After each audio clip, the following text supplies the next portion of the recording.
Kutoka vijijini, mijini hadi jijini.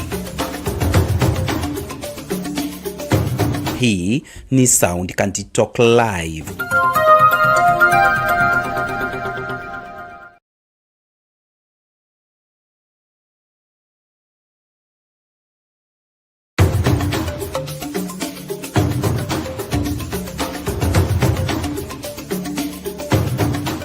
You are watching Sound Kanti Talk Live.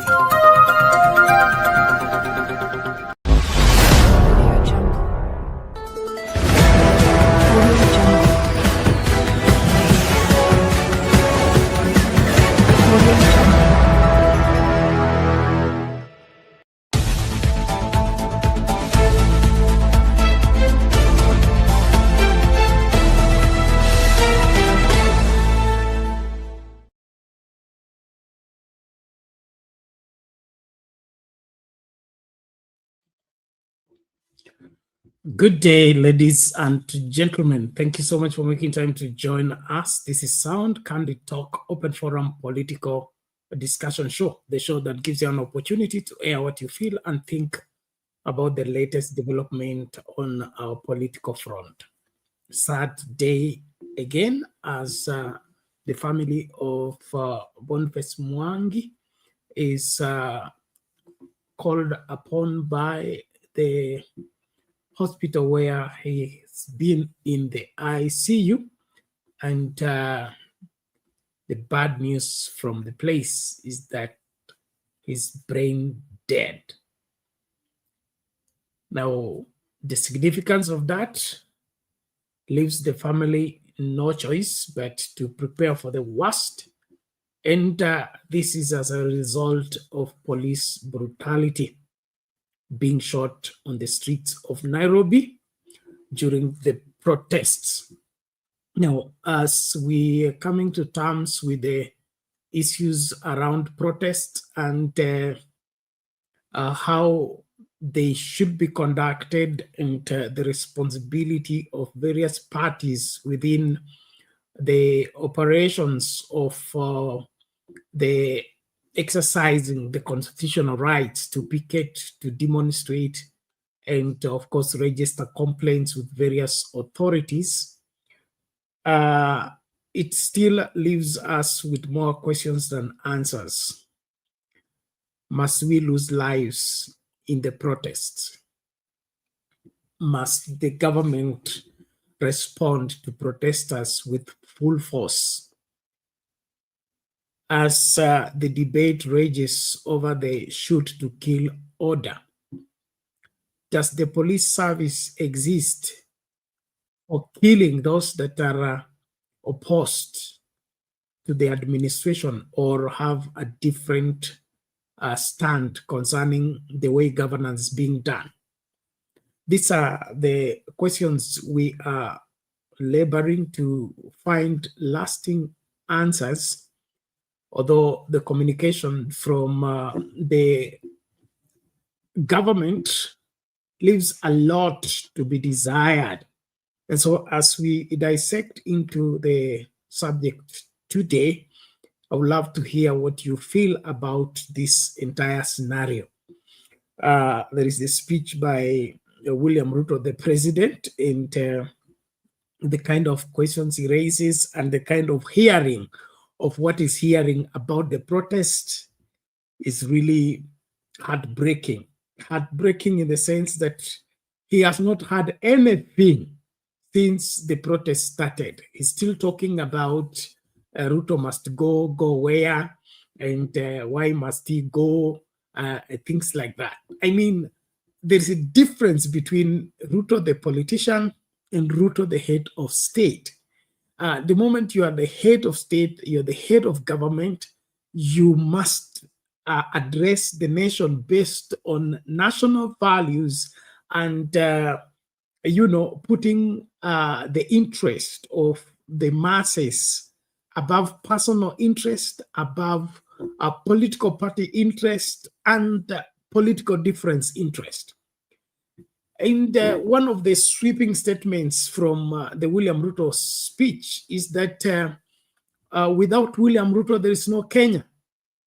Now, that is a new debate that I would want us to understand. Does Kenya need William Ruto? That without William Ruto, there will be no Kenya? I need you to answer that to me and help me make sense of all this, because I thought we had Kenya before Ruto and we'll have Kenya after Ruto. What is this about? Without Ruto, there will be no Kenya. Well, I need you to give your views on the same. So our prayers and our heart goes out to the family of Boniface Kariuki, even as they battle to settle the bill. Understand this almost 3-point-something million Kenya shillings already and still counting. And so a lot is up, and I believe Kenyans should come through for the family. And so we encourage you to be part and parcel of what helps Kenya, come out of where we are being pushed into. While that is going on, there is Matiangi back in town and talking tough as usual. And he's looking around the government, its operations, and he wonders why. He says the people in cabinet and around the president are not as incompetent as they are appearing. According to him, he says he has worked with these people. He knows that they have capacity to deliver. What he doesn't understand is why they are not delivering. So an interesting angle again to look at the whole thing, and I will invite your view on the same. What is this that happens to people when they get into government? And it appears that they have to unscrew their head and just become something else altogether. The people that were great debaters, the people that had, great points and whatever, strict adherence to the constitution, strict followership of the law, they suddenly begin to become sycophants and begin to sound worse than, school dropouts. What is this that goes on in government, that when somebody is appointed, he suddenly turns into something else, and that something else is not for the better? So what goes on when you get appointed in government? That's something also we need to look into. Now, as we start the conversation, please be an extension of what we're doing right here, right where you are. Share the link with somebody, invite us a person to join and follow the discourse. Apologies, we are coming in late, but I believe we'll say one or two things before time runs out. I appreciate each one of you, even as we start with that sad story of Boniface Matiang'i, and then we'll get into the Matiangi, Murkomen, and Ruto exchanges on the issues of how to handle the protest and ensuring the safety of Kenyan lives, other than losing lives unnecessarily. Welcome on board. Even as we start the conversation, the link to use to get into the studio, I'll soon be putting in the comment section. Please make sure you click on it. Allow Streamer to configure for you the camera as well as the audio, and you will be in this space for us to get talking. Let's hear this. Okay, good afternoon, everyone. My name is Emily Wanjira, the family spokesperson on behalf of Boniface Kariuki. And today we decided now to come out on the light because we received a call at around midnight. It was at around 12:47 midnight from the hospital itself. They needed to have a brief with us, and we have already received the brief. We have been told what is happening, and the reality of the things, what is happening is that Boniface Kariuki is confirmed to be brain dead. So that's where and how far we are. The hospital bill now is quite higher. We are at 3-point-something now. So we are praying and hoping now for the well-wishers, because now when somebody has been confirmed brain dead, we know what it means. So the brainstem of Boniface Kariuki is not working any longer. So for all the well-wishers, we as the family of Boniface Matiang'i Kariuki, we cry upon you because a lot of hopes and promises were being given to us, but none has come through. So on behalf of that, we were given a pay bill for the medical bill fund, whereby is 76,82,551 account. It's your name, and the name that to reflect out of that pay bill, it's Boniface Matiang'i Kariuki Medical Fund. So hapo ndipo tuko. Thank you. Wanaposema kwamba brain dead, are they telling you that to make a decision to switch off the machine, wanamaanisha nini? When they're saying about brain dead, legally in Kenya, there is no that permission of switching off the life support machine. He is still under the life support machine, but tumekonfirmiwa sahi ya kwamba he is now brain dead. So juu Kenya haijakubalisha ati machine inaweza zima ama anything, tumeambiwa we wait for the fate. Yes. Did KNH tell you that they were going to help you with the bill in any way, or is it all on you now? Now where we are, it's now as we can see us as the family. That's where we are. Yes. So no assistance from KNH? No. We have not been given any confirmation of the assistance. Nothing has been pronounced. Yes. And maybe have you received any communication with regards to the payment of the hospital bill? Because some people are saying that the government should be the one shouldering the cost. Have you received any communication with regards to that? Any communication and assistance, we have not received any from the government as we speak. We are still hoping to hear from them. The same way we were hoping to see whether Boniface can wake up, it is the same way we are now hoping to hear from them. But no communication as we hear, as per now. Maybe in later on, but we don't know anything else. So the only thing we have come out to declare is that it's now fully declared. He's brain dead. Yes. So you can't confirm if he's alive or he's dead? There is one thing that is medically it's been told that for somebody to be confirmed he's dead, the heartbeat has to stop. But the heartbeat is slightly there. You get it? There is the brain, the heart condoned under 3 stems. Actually, it's 2: the brain and the spine. The rest of the organs are still working, but the brain is fully dead. It's completely dead. So the brain stem, when we say the brain stem, it's the brain itself. Sasa tukikwambia umekufa akili, huko kweli? Tumeachia daktari atuambie sasa ya kwamba ameisha. That's where we are. What's the family's worst fear at this moment? Actually, the trigger of today information, it has already triggered us. That's why we took long even coming out to condole the emotions and to be able now to face the country, because this story was all over the country. Now, we have tried to gather our strength. That's where we are.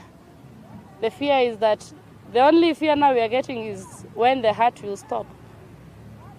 Yeah, because he's now confirmed he's brain dead. Yeah. What's your call maybe to government, given that David Kariuki Boniface was a victim of police brutality? What's your call? The only thing we are requesting is justice for Boniface Matiang'i Kariuki. That's the only thing we need, justice for our child. Yes. Okay. Maybe the dad. Do you have the strength to say something? What do you?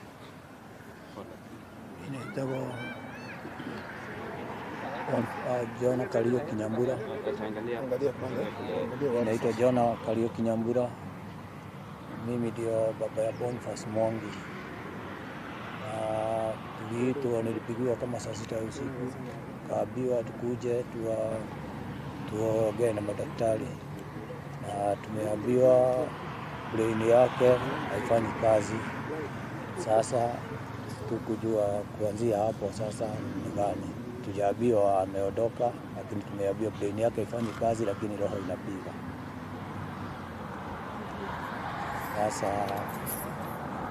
Sasa hiyo ndio ingine tunaomba usaidizi kutoka kwa Kenya, watusaidie kulingana na hiyo process na hiyo bill, lakini ingawa tujaambiwa kabisa ni ngapi inatakikana.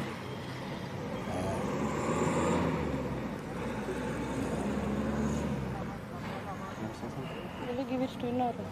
Yeah? Are you giving it to Inoro? Yeah. So you should talk in Kikuyu? Yeah. Okay.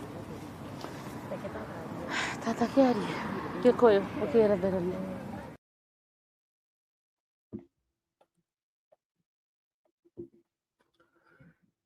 There you have it, ladies and gentlemen, a briefing by the family of Boniface Kariuki, the mask hawker or vendor that was shot by the police during protest. And this is, of course, heartbreaking and sad in the sense that there was no need of shooting somebody who is not armed, and I don't see how he was posing a threat. And so this issue of trigger-happy police officers is a matter that should not be brushed off quickly. As Kenyans, we need to raise these issues and insist on strict followership of the law. We cannot be losing lives in this manner and see the kind of damage that is coming along with the same. As we come to terms with all this, I believe there's a better way to deal with these issues. There's a better way to deal with these issues. We can't always be settling our wherever differences using guns and turning against lives. Right now, it's already a controversy on how many died on 25th. There are conflicting figures, and it appears the government is keen on controlling those numbers. That is, if there are numbers that can go without being, exposed, it should be buried and forgotten. This ought not to be the case. We are a country that, prides in constitutionalism, democracy, and, of course, priority and value of the sanctity of life. I think we all as a people should push for the same, resist any, temptation to look down on life. Human life is sacred. Human life is prized. It should not be taken just like that. A human being is not an animal. A human being is not, it's not a chicken, it's not a goat you slaughter. We need to differentiate all these things and begin to, look at individuals for who they are. This issue of carelessly just shooting somebody and you're shooting to kill, because we have asked again, we keep repeating, what warrants somebody being shot in the head? Of all places, if you want to arrest somebody, should you shoot in the head? And so, as a country, we must wake up. Let's wake up that our conscience and separate animal life and human life. Let's separate those two, especially those of you charged with the responsibility to secure the livelihood of Kenyans. Please, you're a police officer, you are under command, yes, but human life is not animal life. Human life is not on the same level with animals. Let's place great value on human life and treat it as important. The madness of just taking somebody's life just like that should not be perpetuated, despite all the, what is it called, the politics at play right now on the those defending the police and those asking the Kenyans to defend the police, as well as the Kenyans that are victims of I will call it carelessness of the police and the guns that are placed in their charge. And I think we should also suggest some changes in the way of police training. That has also been treated with a lot of secrecy. Their things must be going on in those training, wherever they call camps or training institution for the police. That may be strange. We need not just police reforms. There has to be an overhaul of how those policemen are trained. Because this business of training police officers and turning them into aliens, that they come from the training and they are changed. They are no longer one of us. They are no longer part of the society. I don't think that is what policing entails. So if there's some outdated colonial syllabus that goes on in those Giganjo and the other places where police are trained, those things need to be thrown away. We need to have responsible police, we call it community policing, whereby the police officer is one of us and we live with them. They are part of the family, not some strange somebody from nowhere who sees you as a criminal. He sees you as a suspect. He sees you as a problem. We can't continue like this. So if we're building the Kenyan society, let's build it soberly, and also let's build it with an understanding that it's important to value and protect human life. And the reason you have a gun is not to maim people, is not to shoot people, it's to secure lives. There will be no need for barracks. There will be no need for police officer if it were not for protecting human life. So if you think or you are told in the training that the gun is given for shooting, like the careless statement we're hearing from Ruto and his cabinet talking that the sword was given so that he can slash criminals, that is not it. The sword is given so that you can defend Kenya and defend Kenyans. There's no Kenya without Kenyans. And so there has to be a way of us kind of beginning to question everything. And now this is, I'm happy Fra is here, will help me. But there was a time I used to go to church, and those days as boys from school. And, you know, I had moved from the traditional system where the church was, you know, you knew what will happen even before you go in. So then got into the Pentecostal movement. Now, going to a Pentecostal church, I began to see things strangely. Having gone through primary school, you know, part of high school, we were in the system. Yani, mtaratara, kila kitu inafanyika vile imepangwa. And then, but now in the Pentecostal, there is space. And so you go and find people shouting. And unastuka kwa sababu hujazoea kuona hivyo. Then people are clapping. Then people are singing at the top of their voices. Like in the church where I grew up, the choir was the one singing. The rest of us we go to sit and wait for the mass to be over. And then we go. But now after a while, like 3 months down the road, I began to question. Why do we clap? Why do we shout? Why do we say amen? Why do we say praise the Lord? And in the process, I began to check, are these things required by God or is an arrangement of people? And the reason I'm bringing this is that some of the things that our police officers are revealing to us need to be investigated. We need to get to the bottom. Why are these people like this?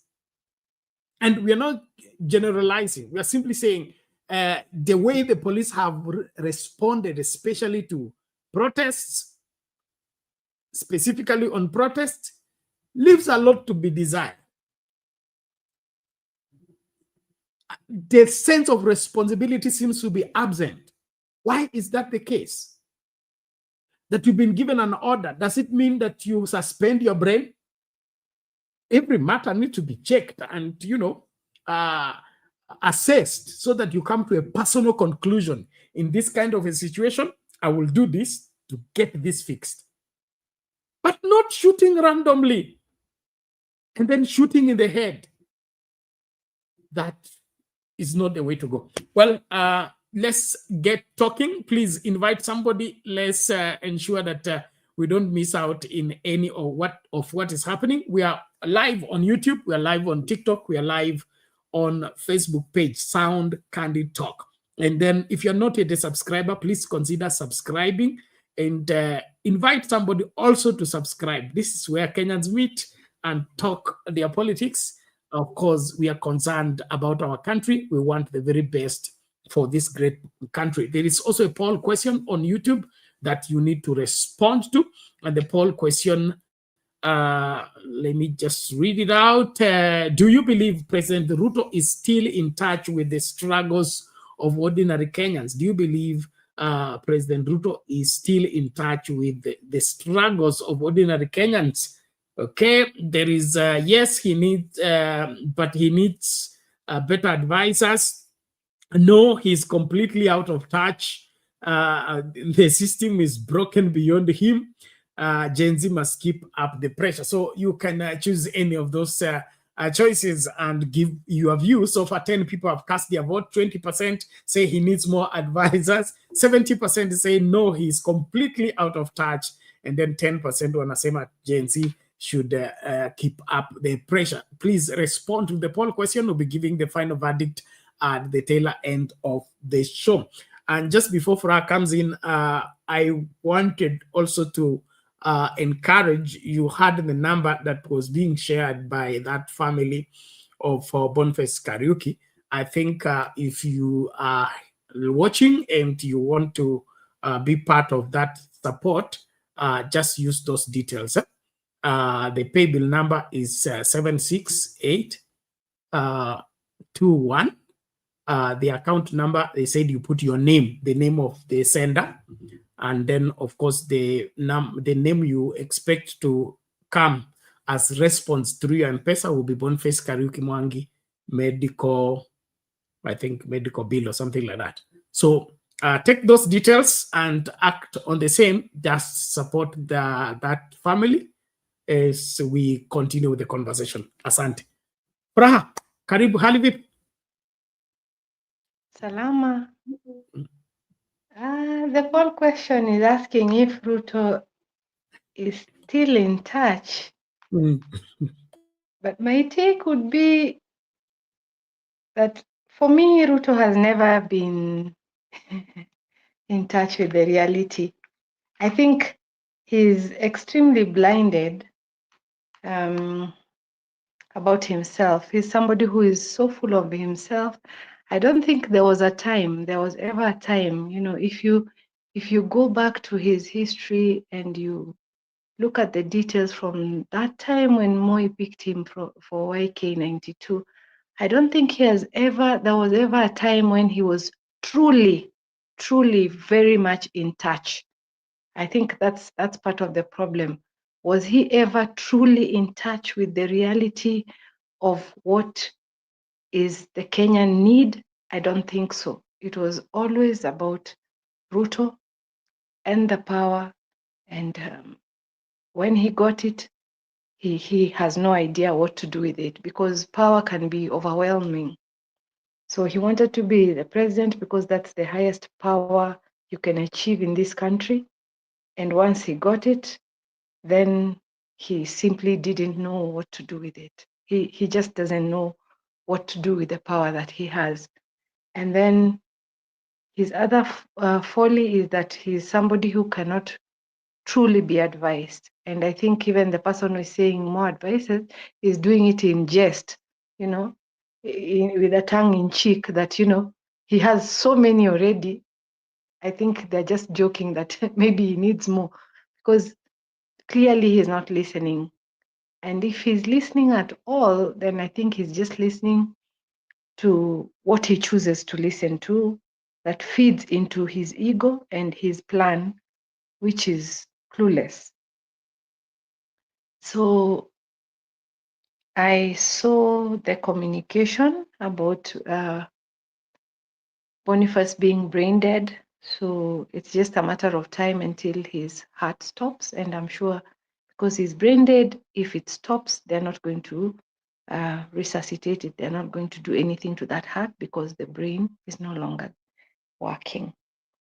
And it's a sad moment. Those of us who've had, you know, patients, you know, in that state where you have to be called for a conference as a family, you know, the person is gone and it's just a matter of time. So it's a sad reality, because the circumstances under which this person died, honestly, you know, and it mirrors all the unnecessary deaths and unnecessary harm that has been caused to a youthful people who just can't stand what is happening in the country, and they're saying, you know, please listen, because again, what are the avenues? The avenues are lacking, you know, and people only strike or demonstrate. There's need to, when you're not being listened to, that's when you have no choice but to go to the street. And in Kenya, it has become the norm. I think there's even a notice right now for some health workers who are about to go on strike again. It's like it's the only language that will bring, you know, the government's attention to your plight. If you don't go to the street, it doesn't matter how much you shout, it doesn't matter how much you write, it doesn't matter how much you plead. They are not going to listen until maybe you're out there and making noise and it's creating attention on other platforms, maybe even internationally, and then now they come and, you know, act the way they will act. And even how they act is so demoralizing. So today I sympathize with that family. That loss is so huge on Kenya, you know. I wish even he had survived, because how he died, how, you know, that policeman, whatever rage they had, is inexplicable, because this is somebody who is not even throwing a stone back. This is somebody who's not you don't have running battles with him. You see clearly in that clip that he had really nothing to do with the protest. And I think the askari was maybe angry with the protesters, who sometimes, you know, they outwit you. And once that is done, sometimes you get angry. You remember our own CS saying, ati hawa wanakuja, and then ukisha nini wanatoroka, wanakuchekelea huko, wanasema, what can you do to us? You know, they'll come here and laugh at the police. So you see that mindset, that kind of mindset that, you know, if these people retaliate and maybe they outwit you, you feel so frustrated that you want to take it out on the next person, regardless of whether that is the person who even confronted you or not. And sorry. Sorry. I've heard you clearly raising very pertinent questions on, is it also a time to reflect on the training that we have? I remember growing up, kuna wakati walikuwa nasema kiganjo, watu wanafundishwa raia ni adui. Maybe that culture never really died, because the way they handle the protests will show you that, they really consider us the enemy. Because if somebody hasn't done anything wrong, if somebody is not even a danger to you, and you take the gun and shoot in the head, or in the chest, you're just an animal. You just want to kill. You don't want to subdue. You don't want to manage the protest. You just want to murder. So I think maybe some of these things are bringing to the fore the kind of culture that we have in the police that should die. Maybe it's so colonial, or pre-colonial, that some of these things should die.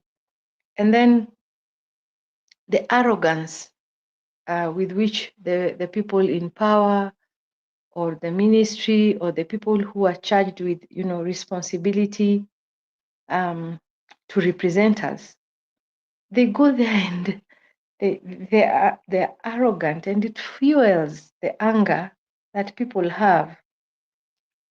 I have had an opportunity, that the BBC footage of last year, June last year, was so traumatic. It brought, live and very difficult memories to almost all Kenyans of goodwill. And I've also had an opportunity to look at Uncensored by John Allen Namu on the same. And it is very detailed, almost even more detailed than the BBC one. And his prowess and the struggles he's had to have. There are times when he's had to go underground, try and disappear, so that, they don't harm him or his family. And we saw people looking at, there's someone who was speaking about the Syrian revolution, and he actually said Kenyans are doing very well because they're always using their cameras. And that's a very, very powerful tool. They're capturing so much, so that even when they switched off live streaming, we've gotten to realize, I was watching on telly, on mainstream, but later I came to realize, there was so much. People really came out. If you want to look at all the places and the numbers, and you get to see the footage later of went on. Yeah, I saw even some of the ones that you put on Sound Candid, and you see all that footage and you realize just how big the impact was. Then you begin to understand why we had to switch off the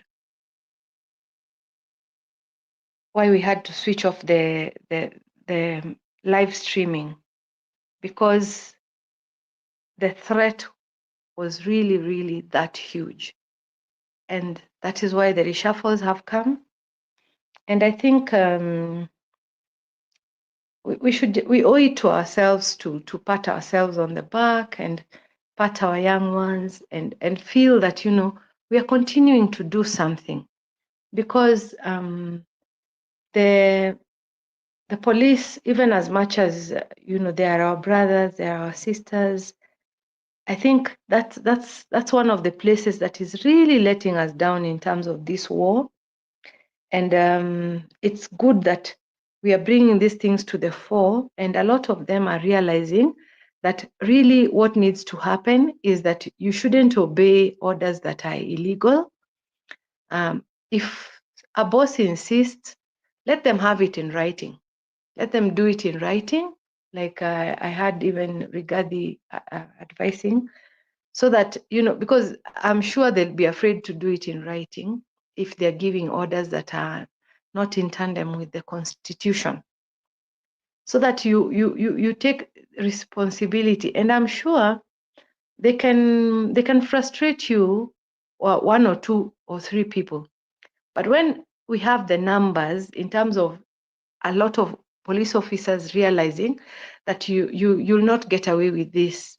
You've seen some of the policemen coming out and saying, when this goes to court, Kipchumba, you will not be there. I'll be the one who is answering to the charges of murder. So in that sense, I will not support your order to shoot for shooting to kill. So, and then the other reality that should also dawn on the government, if they really want to, is how many policemen are there?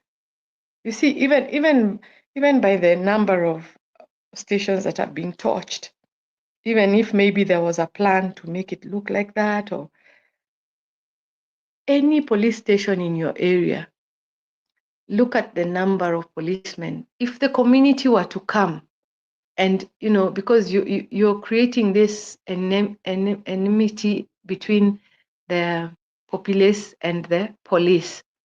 But how many policemen do you have, Kipchumba Murkomen? So that if even with their guns, we saw them being overwhelmed in the streets, when it's man to man.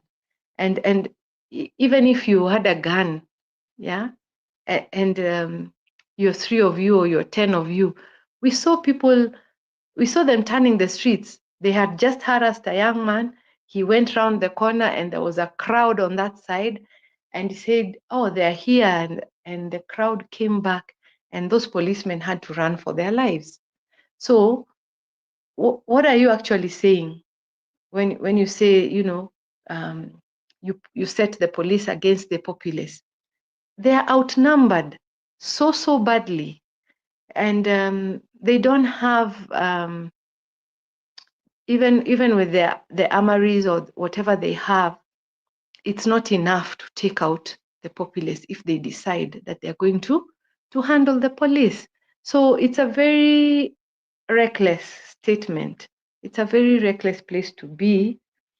And now the president was so angry the other time when he was speaking, and then he's made changes, and now I don't know, he's comfortable enough to travel. And I'm just saying, he's lucky that maybe there are no Ibrahim Traores around, He might just come and find somebody else seated, and he's feeling very comfortable. But if I was him, I would continue to be worried, because these are not people that are joking.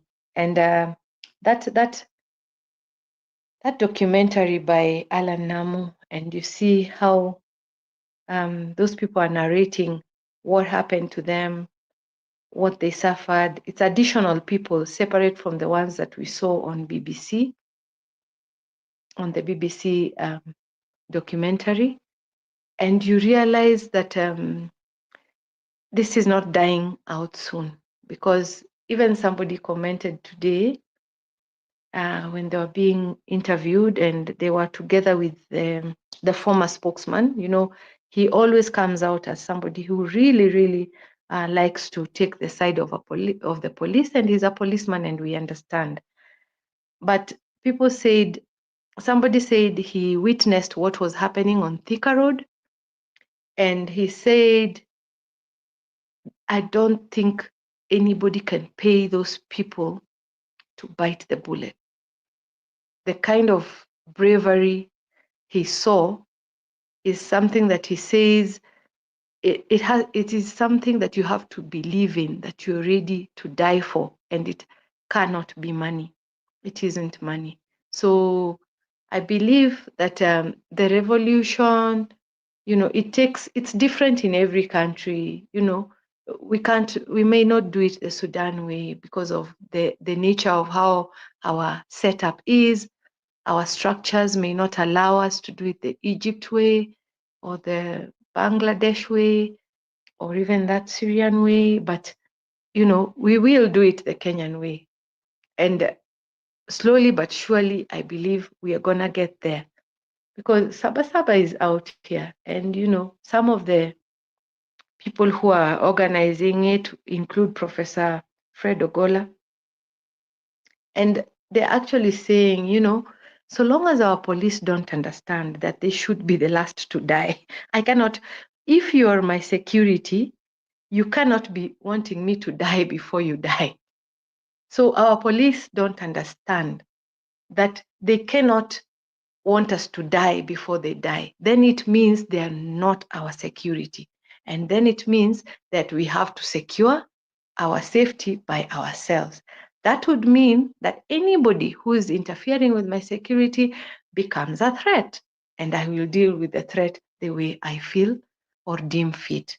So in all this, I really want to look at the picture that is going on and see the arrogance and see a regime that is so lost in its own power, in its own ego. They are not seeing, anything beyond the period when they will not be in power, or they're not listening to people who are speaking so loudly with statements that are beyond, beyond human understanding. Because the moment somebody is ready to die for a cause, that is not somebody you take lightly. That is not somebody that you can threaten, because I believe the fear is gone. You look at the demonstrations and the form they are taking, and the risks that people are taking, and you can see that these are not people that you will silence soon.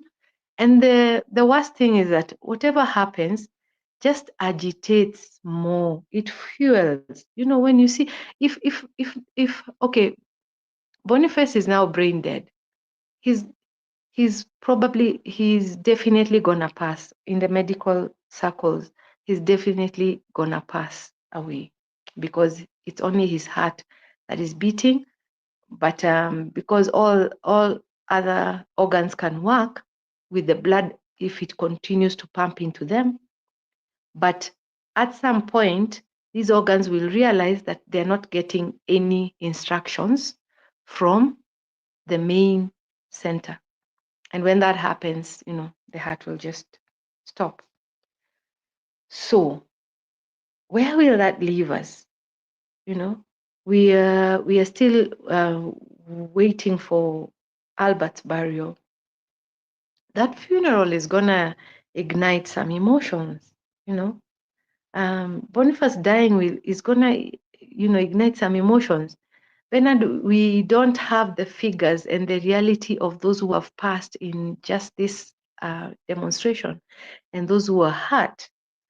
And we are slowly getting the numbers, and to get to meet some of the people who are hurt. You've been running, a case for somebody who got 6 bullets in his body, and now we have more. Yeah, it's just going to fuel into the anger that people already have over dysfunctional government. So I think that is my initial submission, that this government is not listening. If it has people like Kipchumba Murkomen, even his own lecturer Kivutha Kibwana was appalled that was his student, said, how could I have taught somebody who cannot? He makes a statement that will forever indict him. If somebody dies now with a police bullet, that's an indictment on Murkomen for having ordered, given the shoot to kill order. So that's my initial submission, that this government has lost its way. It's sad that even our representatives really seem not to know what to do. And that is why people are feeling like we want to take charge. And slowly they will, one way or the other. Yeah, Bernard, that's my initial submission. Thank you. A good start indeed, and important points there for us to note. I think the greatest fear of the William Ruto administration is numbers.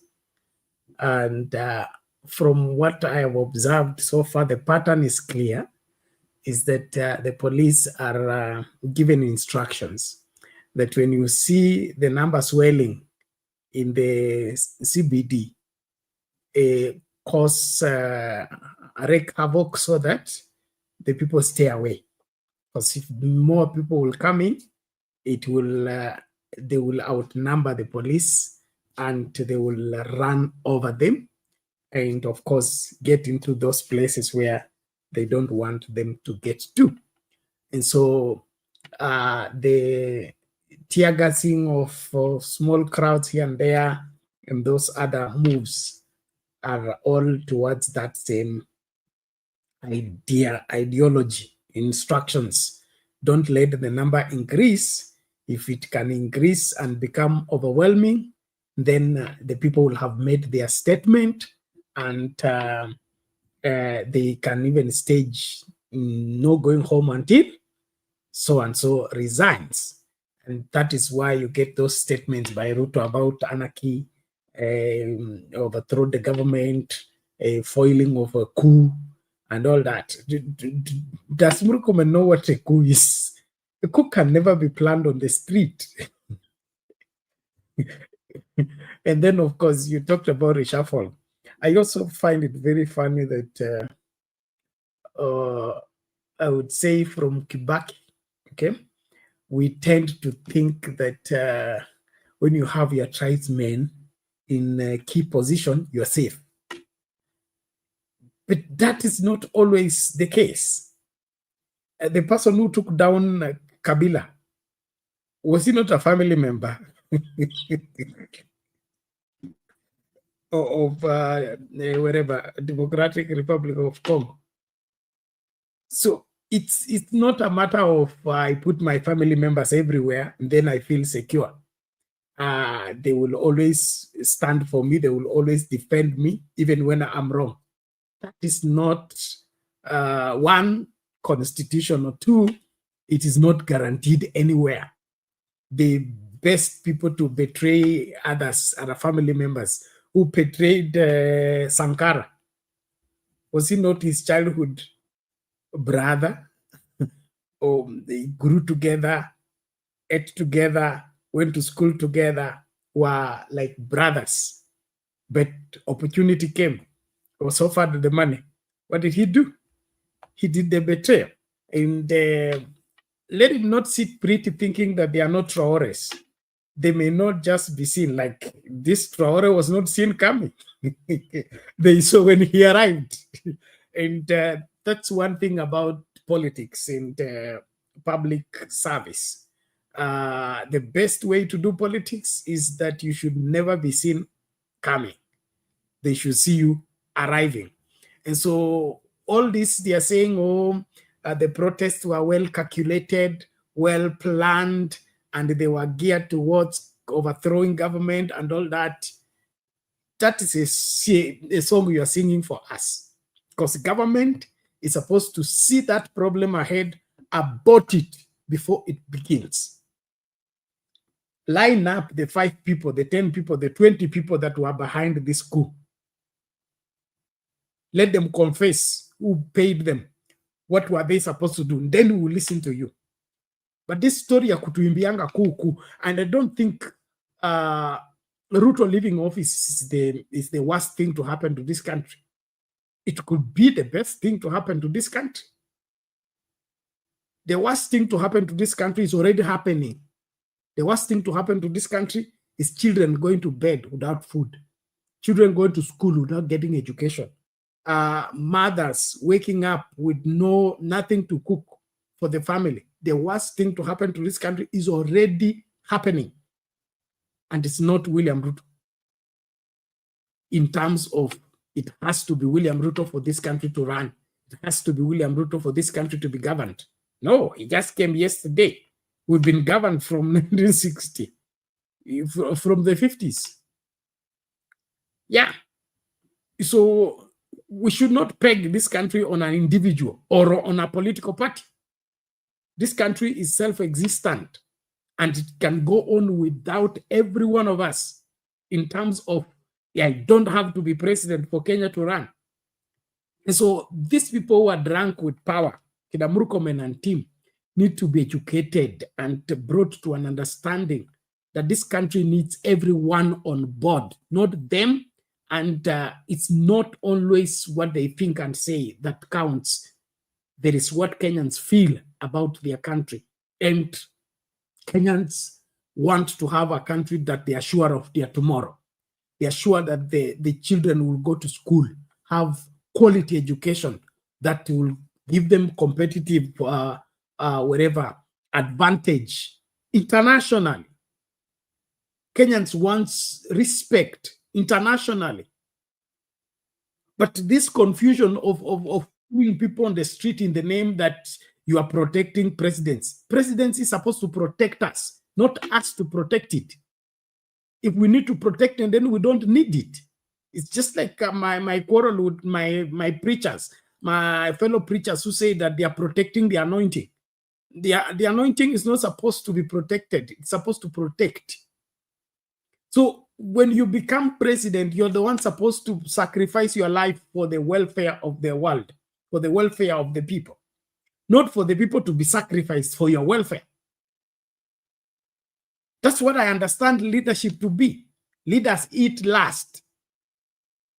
That's a principle. Leaders eat last. So the last people to eat should be the leaders. They must ensure each and every Kenyan has been fed, each and every Kenyan has been treated, each and every Kenyan has been, facilitated to function without having to beg, without having to plead and, struggle around. That is the whole essence of being a leader. So this Kenya Kwanza administration is not helping the situation. And like Faraha said, I think they have no clue on what they should be doing. We deserve better as Kenyans, and we must demand for that better. Now, I want us shortly, I'm happy Jacinto is here. Before he comes in, I want us to get what Ruto said in his speech, and then the Kenyans' response to the same, and then from there we make progress. Let's just hear the angry Ruto and his speech. What I'm asking is that, because I have tried to listen to the people organizing the demonstrations, and they have said three things. They have said they love Kenya, but they hate the leaders. And they have talked something about one term. And they have said Ruto must go. Those are the things I have listened to, And therefore, I want to ask them this, because if you truly love Kenya, as you say, don't burn your country.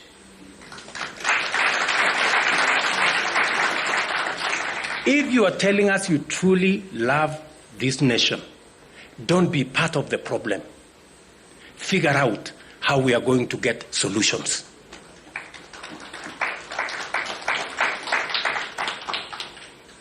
If you hate the leaders, I want to tell you, hate brings conflict. Conflict brings violence. Violence is not a solution to unemployment, is not a solution to any of the challenges that Kenya is facing. So, if your strategy is anchored on hate for other people, for leaders, how are you going to provide a solution for our nation? If your protest and demonstration is anchored on hate for others, we must be honest, we must be candid with ourselves as a nation, because what is going on in these streets, people think it is fashionable. Because there, take selfies, post on social media. I want to tell you, if we continue that way, they will finish with the small enterprises in downtown. They will move. They will be in Kileleshwa. They will be in Lavington. They will be in Karen. They will be everywhere. And we shortly will not have a country. I don't know whether that is the direction we want to go. And if it's a question of terms, the Constitution already has sorted out and settled the issue of terms. Terms are limited. You can either be 1 term, you can be 2 term. Maximum. You cannot have more than that. So what is this craze about terms? The Constitution already provides for those terms. So please, let us look for the solutions of our challenges. And solutions cannot be found in terms. Solutions are found in strategy and a plan. And if it is Ruto must go, tell me how you want me to go. What? You know, I mean, let's be honest with ourselves. What do you mean? What do you mean by Ruto must go? How do I go? Because we have a constitution in place, dear people, right? Yes. If you want Ruto to go, please, my simple advice to you, look for a better plan. Convince the people of Kenya that you have a better plan. This one of mine has created 250,000 jobs in the housing sector. Look for one that creates 500,000. This one of mine, I have brought down the cost of unga from 240 to 160. Look for one that brings it to 50. Violence will not. Anarchy will not. It will not sort out our country. Let us not fool ourselves.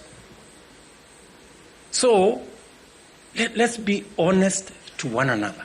I have listened to what these people are saying. So, if you want Ruto to go, please, do the honorable thing, you know. Develop a better plan than the one I have. Yes. The one that creates more jobs than the one I have. The one that brings down the cost of living than the one I have. The one that creates more opportunities for the young people of Kenya than the one that exists. You know, do not tell us that you hate so-and-so. This one must go. That one must have this term or the other. And you have no strategy. I have said you cannot replace a plan that is working that you don't like with no plan. The only thing you have, you are armed with hate and violence. And then you want us to agree with you? Really? Please. There are very few fools in Kenya. Persuade us. If you persuade us, you know, I can also go and concentrate on farming and help in food security. You know, if you have a better plan, but don't burn the country for heaven's sake. We don't have another country.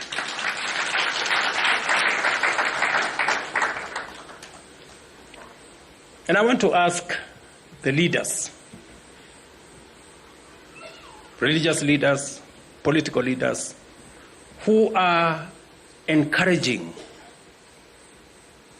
this movement towards violence and chaos and anarchy.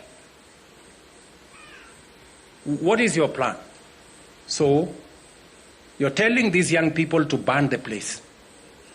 You're telling them to cause violence. So that what happens? So that we move to where? You know? So these are questions that we need to ask ourselves as Kenyans, you know? Because if we go this route, we will not have a country. Yes. And the country does not belong to William Ruto. The country belongs to all of us. And if there is no country for William Ruto, there is no country for you. You know? So no. So let's really be honest with our. Okay, ladies and gentlemen, if there's no country for William Ruto, there is no country for you. So this country has become William Ruto, and William Ruto has become this country. Very unfortunate statement, probably is a slip of the tongue, but from the overflow of the heart, the mouth speaks, the Bible says. Interesting statement there. How do you want him to go? It sounded to me like Ruto anaomba fare kwenda. Ni fare hana. Kama hana fare si atuambie tutamchangia fare kwenda. Anataka kwenda na tuk-tuk na motorbike na Uber. Is there how do you want me to go? Na mjanipa fare.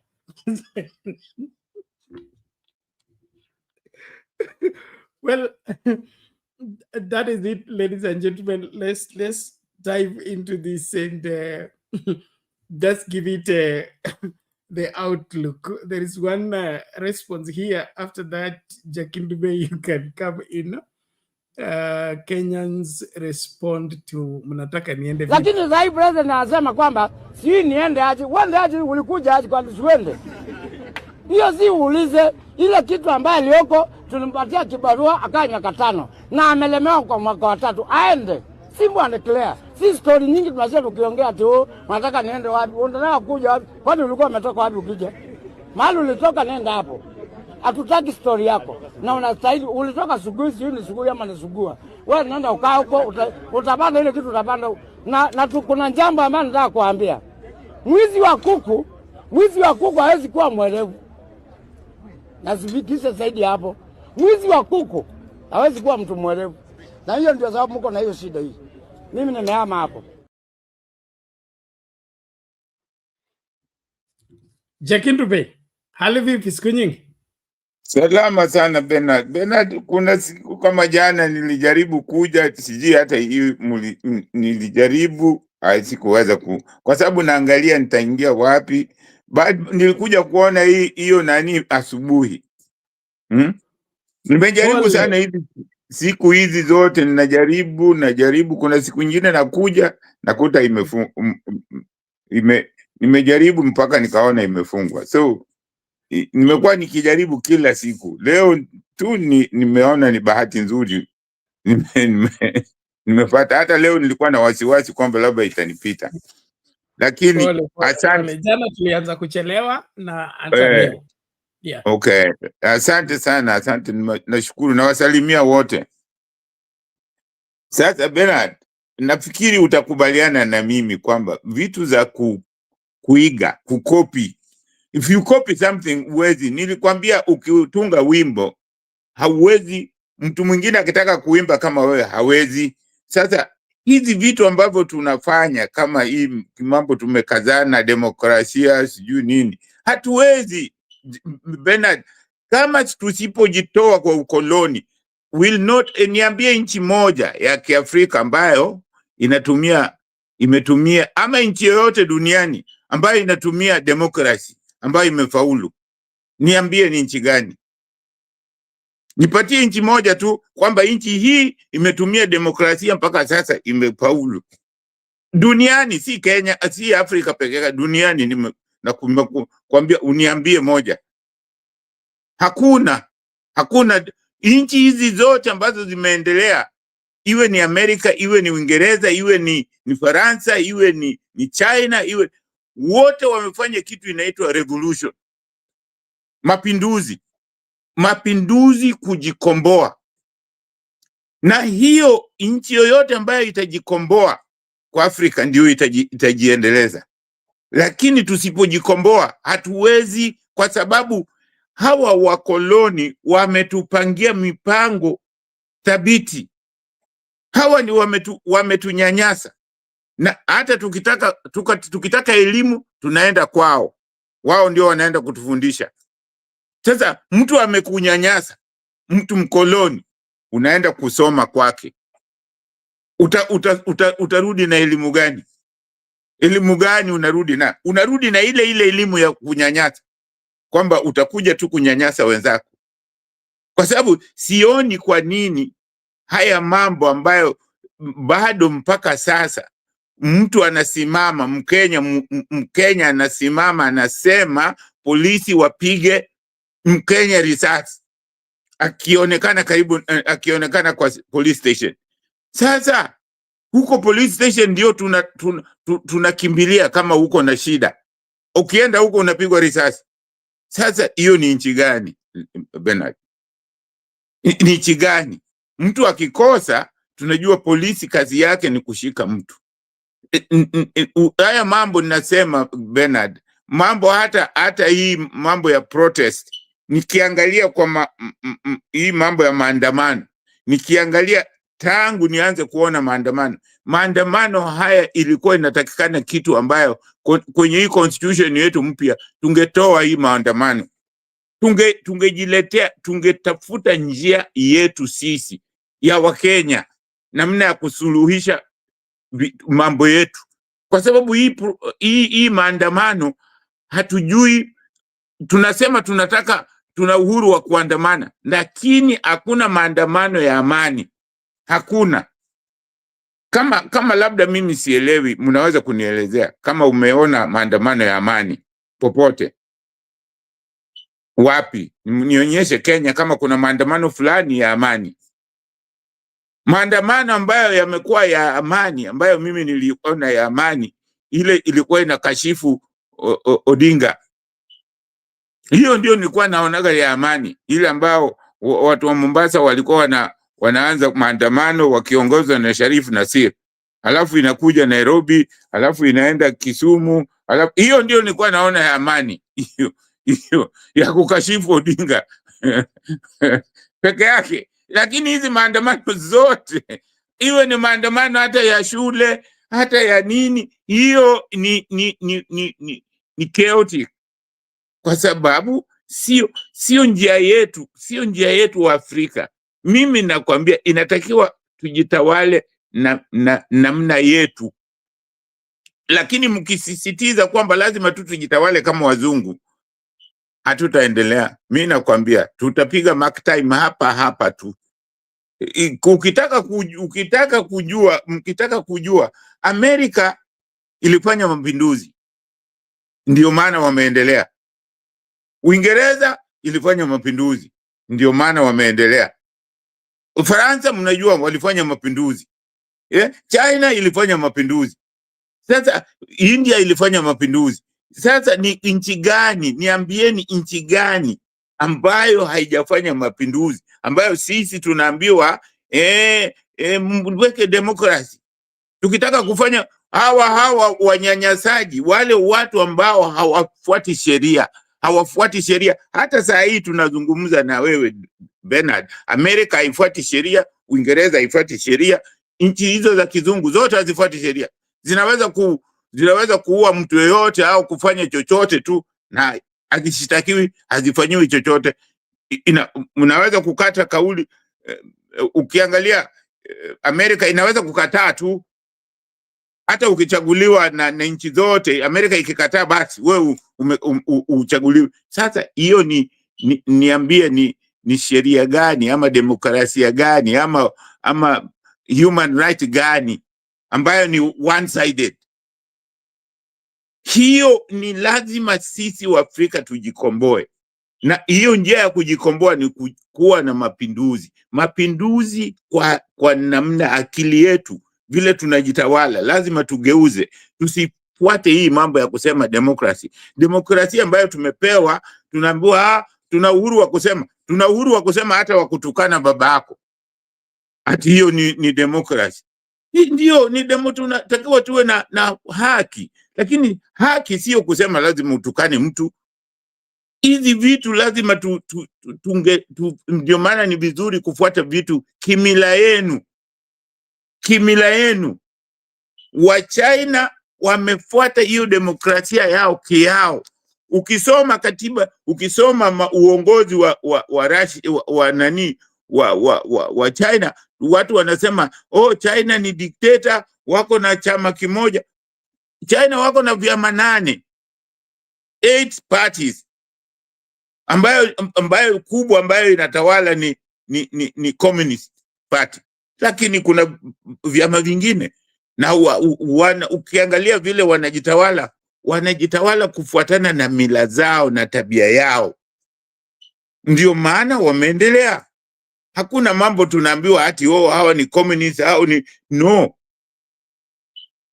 Mao Zedong alifanya mapinduzi na mapinduzi yake ilikuwa kuambia wa China lazima tufanye mambo yetu kisisi. Tusiingiliwe na hao watu. Wacheni na hao watu, wakija mkikubali wakituingilia tutanyanya. Sasa mambo yao wamekuwa wakibadilisha kivyao. Si mtu anawalazimisha kama sisi tunaambiwa lazima ukubali gay ndio tunakupatia pesa. Lazima ufanye hivi. Hiyo we are going nowhere. Lazima muwe na demokrasia. Demokrasia gani? Kama hawa hawafuati hiyo demokrasia, lazima ilingane na mila zetu na tabia zetu na yale mambo ambayo society yetu inakubali. Hatuwezi tu kukubali tu kwamba demokrasia kiolela. Hata mama yako unamtusi, ati hiyo ni demokrasia? Hapana. Hiyo sio haki ya binadamu. So hizi vitu Bernard, ili tuendelee, ndio maana tuko na mtu kama Ruto. Hawezi, nimekwambia, hawezi. Hiyo mambo ya kukopi hatuwezi kufuata, kwa sababu kama angekuwa ni Mwingereza angekuwa ameresign. Kwa sababu anauliza niende kwa njia gani? Watu wamekwambia Ruto must go, bado unangojea nini?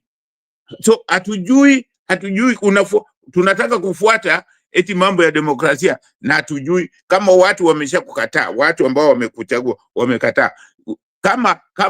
Kama yeye angekuwa ni mtu ambaye anaheshimu kweli hiyo demokrasia ambao wanasema, angeitisha nini? Election, kusema kama kweli hamunitaki basi naitisha election. Hebu tufanye nione kama kweli hamunitaki, mimi nitasema. Hiyo ingekuwa afadhali. Akishinda anawaambia watu sasa tufanyeni kazi, wacheni kupiga kelele, kwa sababu nimechagua. Lakini sasa kazi yake hafuati sheria. Wa Kenya ambao ameapa kuwalinda hawalindi, anawaua, anawacha polisi wanaua wa Kenya ovyo ovyo. That is unacceptable. Mimi nasema Ruto kwa kweli ameshindwa kazi. Na vile anavyouliza eti anatakiwa aende namna gani, resign tu aende, kwa sababu Wakenya wameshamwambia ameshindwa kazi. Hata yeye anaelewa ameshindwa kazi. Hakuna Mkenya anataka kuchoma Kenya. Akiresign leo nchi haitachomeka. Resign tu aseme basi, kama Wakenya kama mimi mnaona nimeshindwa kazi, haya nimejiuzuru. Mtu mwingine mfanyeni uchaguzi, na mkichagua mtu yule mnamuona atafanya kazi, nitampatia. Hivyo ndivyo inatakiwa ungwana. Lakini sio kusema tu watu wanakuambia ati mimi niko na plan hiyo hawaoni. So hizi vitu za kukopi Bernard, mimi sikubaliani nayo kabisa. Hiyo ndio maoni yangu. Asante sana Bernard. Okay, thank you Jack Ndube, we appreciate that. Ukweli wa mambo ndio huo. Kuna vile watu wanasema kuna watu na kuna viatu. Masuala ya kushughulikia faida ya wengi katika mazingara ambayo ni ya ubinafsi yanaanza kutatanisha. Na kile mimi naona hapa ni ile dhana ya watu kuwa na ile, wakati tulikuwa watoto tulikuwa tunaambiwa GK, okay? Ukiona gari ya GK uambia hiyo ni ya bure. Hiyo ni ya kutumia vile unataka. ni ya serikali. So naona mojawapo ya shida tulionayo na aswa serikali ya William Ruto ni ile hali ya kuona serikali kama kitu cha kutumia kujinufaisha badala ya jukumu ambalo umebebeshwa kwa ajili ya kuhakikisha kwamba nchi inasonga mbele na usalama wa kila mmoja umeshughulikiwa na kila kitu kinakwenda. Ukimsikiliza William Ruto katika maneno yake, kila anachoshinikiza ni kile amefanyia Kenya. Yaani inakaa kana kwamba Kenya owes him because he has a plan. Kenya needs him because he's the one that has lowered the price of unga. He's the one who has come up with a plan to create jobs. Yesterday I was talking about, instead of building houses for the Kenyan people, that money should have been invested in building industries so that Kenyans can work in those industries, earn a salary, and use that salary to mortgage a house for themselves, other than the government taking money to build a house that will not generate an income.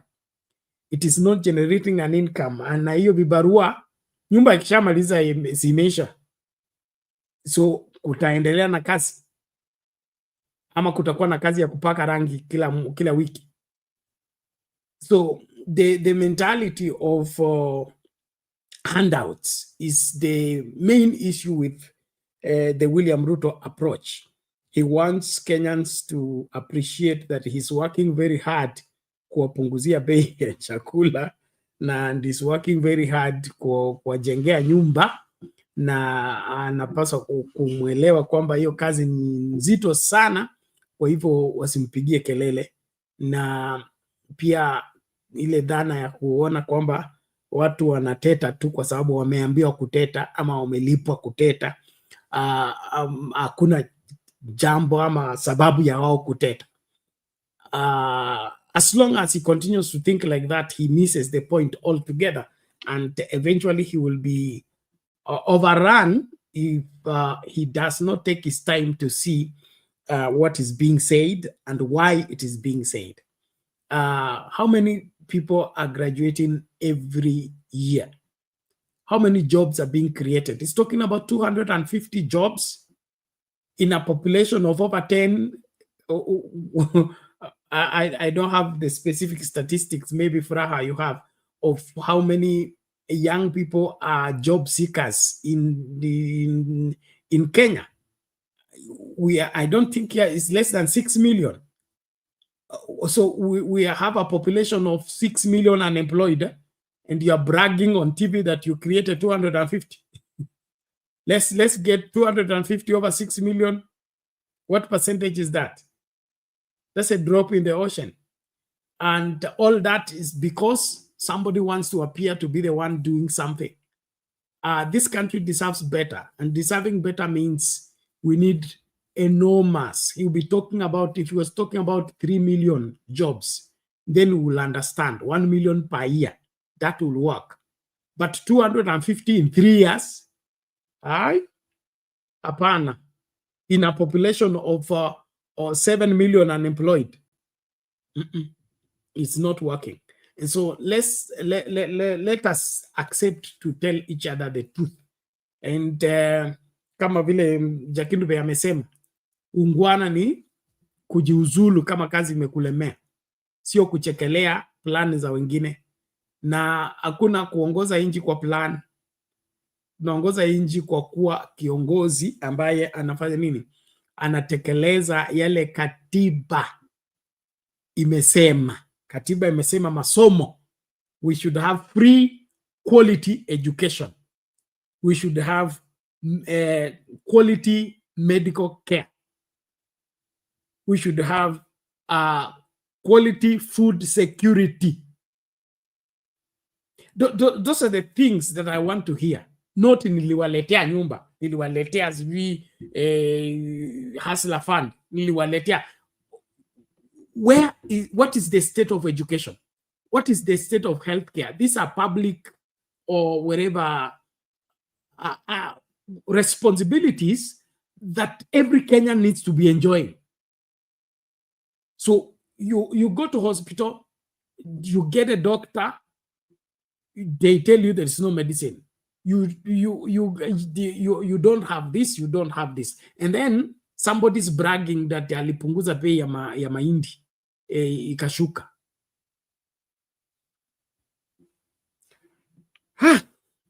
Okay, let's play this and then Furaha can come in. It's already 2 a.m.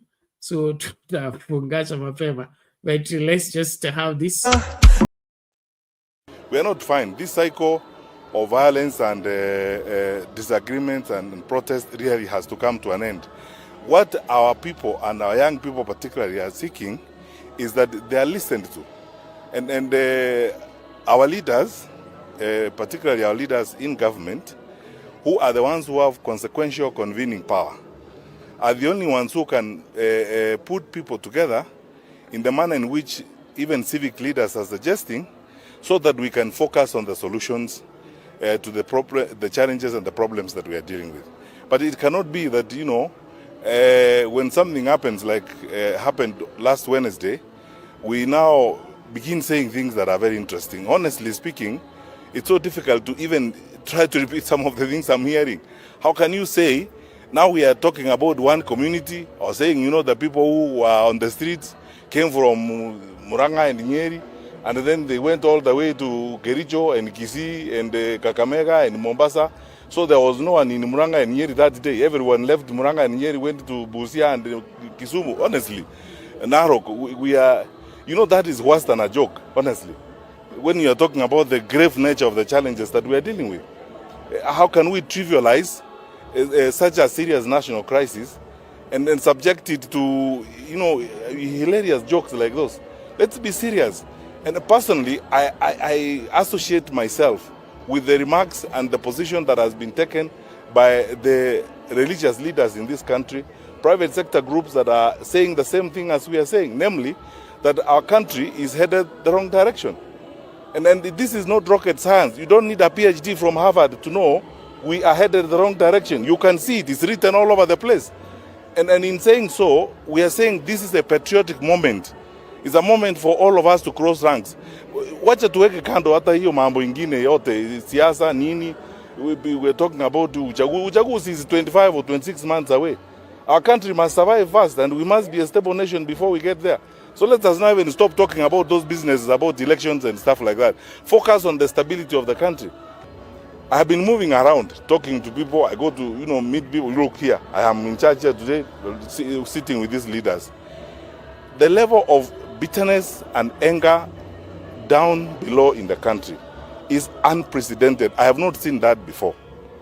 Now, to imagine that there's nothing wrong and carry on as if it's business as usual, honestly, you have to be a very strange person. We are asking our brothers and sisters, and then, as I said, this is a patriotic moment. This is a time for the country. And what is being called upon now, it's also a leadership moment. Let's stand up and do the right thing for our country. And it cannot be based on excuses, some of them laughable. That, you know, I don't know who, I saw them on the TV, they're dropping money. So when you saw them dropping money, why didn't you arrest them? Because, you know, when leaders tell us these things, and I've said this several times before, I mean, as a minister, if I was a cabinet minister myself, as a minister, I would never make allegations. Sasa niwaambie nyinyi wananchi mfanye nini? Hamuna pingu, hamuna polisi, hamwezi kukamata mtu. Sasa nikuje kulia huko kwa wananchi, mfanye nini nyinyi wananchi? Yule ako na madaraka wa kufanya hiyo kazi, hawezi kuja aseme ni wale ama ni huyu. If you have evidence huyo mtu ako na maneno, onyesha watu hii evidence ndio hii, huyu amefanya makosa haya na hatutaki mtu akufanya makosa kama haya. Sasa sio wakati wa kulaumiana tafadhali. Sasa tuende kwa kazi. And these leaders wajue kwamba all of us, the citizens they lead, sisi tunataka kuwa support wakitafuta solutions kwa nchi yetu. Wacha sasa tuache hii maneno ya kuongea eti oh nini siasa nini.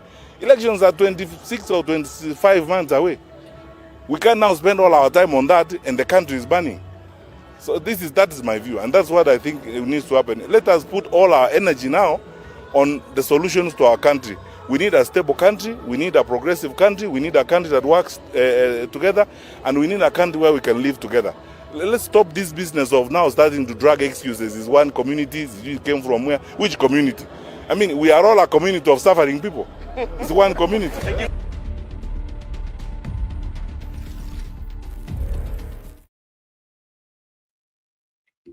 Huyu ni Daktari Matiang'i mwenyewe akiangazia masuala yanayoletwa na serikali ya William Ruto. Furaha, karibu.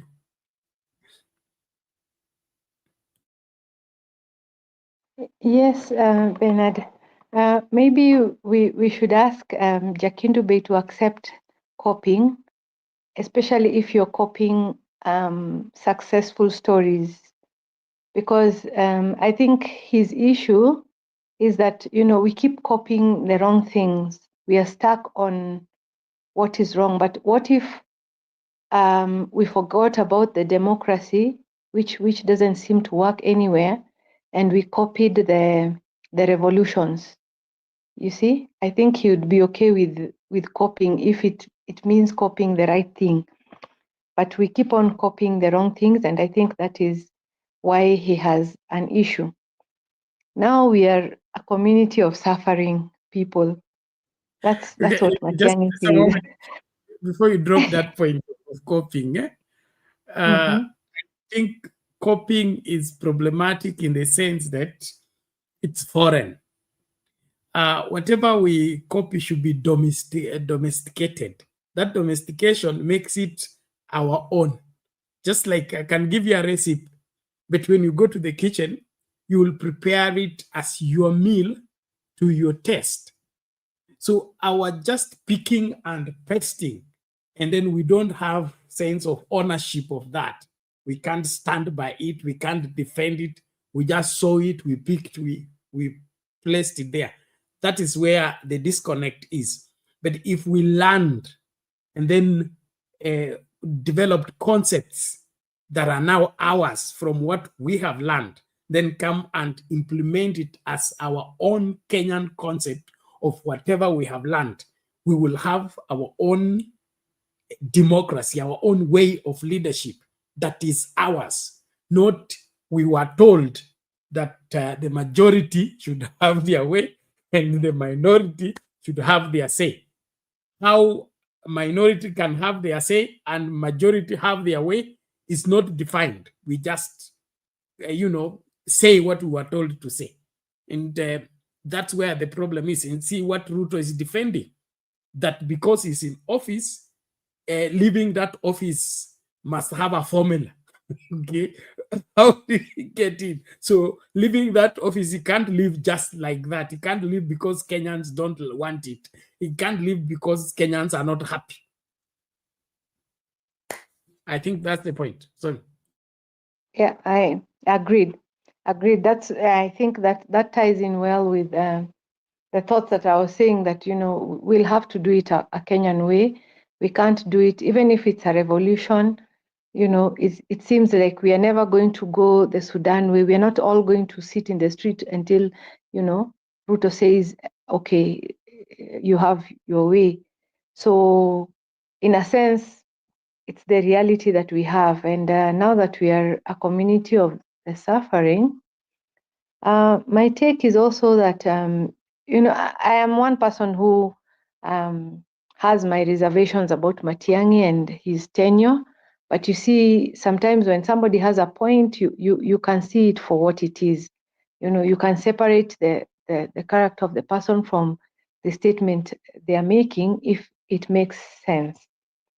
And I'm just trying to look at the clips that you played before, and those two scenarios, the song, and that aspect of trying to treat people as imbeciles, like you have no intelligence. And that is what Ruto does sometimes, like he sits there, he's there and he's asking you questions that they just ignite your anger, because you see, why is he taking us for a fool? And who tells him he's the only person who has a plan?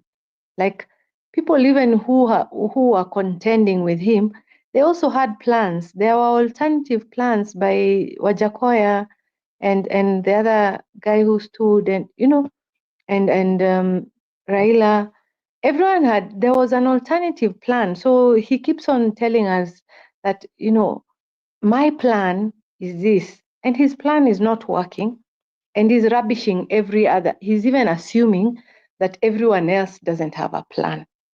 And you see, I'm looking back at the scenarios that we had, and I'm even thinking that, IEBC for some reason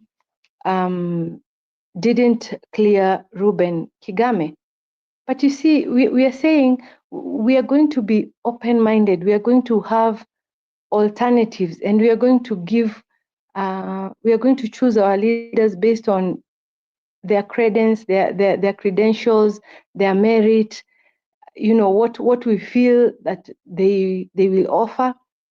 And also, we are also going to vote not to bring in somebody who has not performed, somebody who has let us down, somebody who has shown that he's not capable of being the president of this country. So those are the moment, that clip is so loaded with arrogance and demeaning, and he thinks that Kenyan people are just, he's the only one who has the solutions, yeah. And he's even asking, how should he go? Where is he even going? Where you don't have plans, and his plan is to give us jobs. And if there's one thing that is making this movement, Gen Z movement, possible, is the lack of jobs. So many people are disillusioned. They've finished, their studies. They are bright. They don't have jobs. The little ones that they create. You remember the other day there was an issue with the betting companies, and the creatives wanted to be heard because they're saying, this is putting bread on our table, and you want to finish our jobs, and yet these betting companies, like I remember just the other day there was this football cup for Mozart Bet, I think, where Sakaja gave the trophy. They were actually saying that, these betting companies are still involved with the sports industry, yet you're saying, as creatives, the young people, we are not supposed to make money from these companies. So they wanted a hearing and an understanding of how this influences their lives and how it impacts on the youths of this country, because these are jobs that they've actually they've created for themselves. They've created brands that highlight some of that work with these companies, and then they get their commissions and so on and so forth.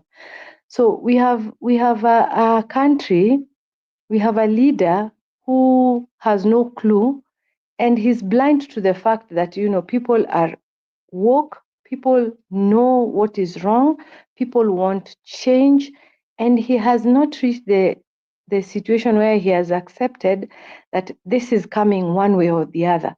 So you find that he's talking about, the country will burn. It's already burning. What is he talking about? It will burn. From where I sit, I think it's already burning. And in a sense, there's always also the rising from the ashes. This fear that is being instilled in us that, I saw Isaac Mwaura talking on that clip that I was telling you about, the uncensored documentary. He also had a session with Isaac Mwaura as a spokesman, saying, I saw what happened on that day, and I was so afraid. I hear the president here in this clip talking about it will move to Kileleshwa, it will move. So they are aware that, you know, so far it is affecting, you know, some side of the city. It hasn't really hit another side of the city. And he's saying, you know, if it now moves to Kileleshwa, Karen, you know, and that's where they are, it will move. And now, if it gets there, now the country will be burning. As if when it is Dandora or Madare or Jericho or wherever, you know, if it's Huruma and all the places we've seen, Kitengela, you know, Embakasi pipeline, it's not a big deal. He's saying it will go to Kileleshwa, it will get to Kileleshwa, Lavington, and Karen, and, you know, the country will burn. Let it get there if that is what it is going to take for this country to wake up. And in a sense, I also agree with what Jakindube is saying. We have to do it our way, and our way might not be the same trajectory that other countries have taken. But if it burns, it will rise. There will be a rise from the ashes. That's what we forget. So that you keep telling us it will burn, it will burn. If nothing is changing and the burning is the only solution, you see, burning does not mean that we want chaos. Burning does not mean that we want this country, you know, to go military or to lose a sense of direction. Burning just means that, you know, everything is going to be brought to a standstill in one way or the other, constitutionally or extra constitutional means, so long as it's within the what is allowed in terms of what people consider protest, whatever it is. If it is going to get so worked up so that it gets to Kileleshwa and Lavington and Karen, to the extent that now these people who feel safe whenever these protests or demonstrations happen, or whatever movement that is going to take place, then let them feel unsafe enough to reconsider what they are doing to this country, what they are doing to a young generation, what they are making our children go through.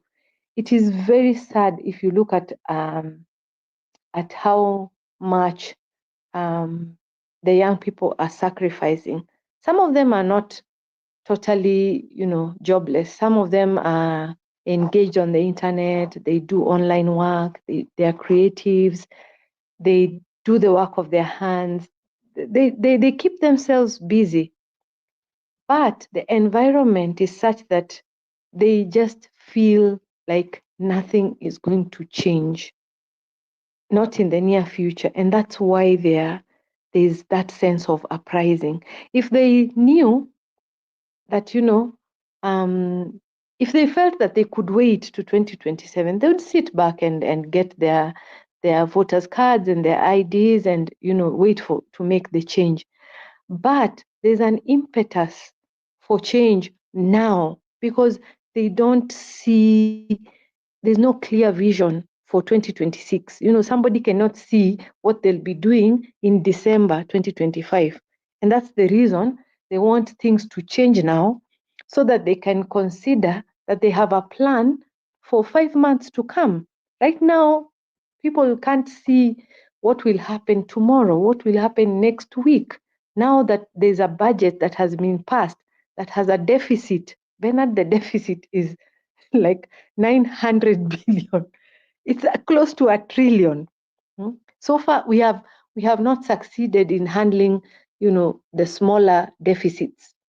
Now we have a deficit that is close to $1 trillion in this economy that is not performing, you know, not performing well.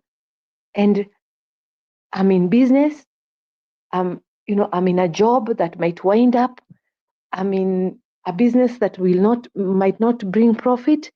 So in a year or two, I might be winding up, or even sooner.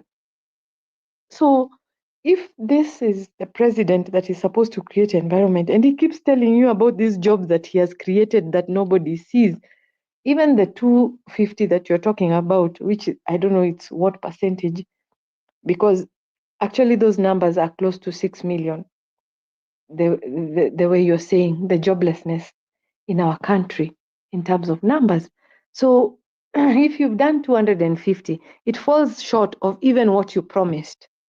You see, even if you don't get the big numbers, but you are able to get close to what you promised, then we can say at least you're working with what you promised. But he's far below what he promised. So, like I said yesterday, in 2022, that's when you came to power.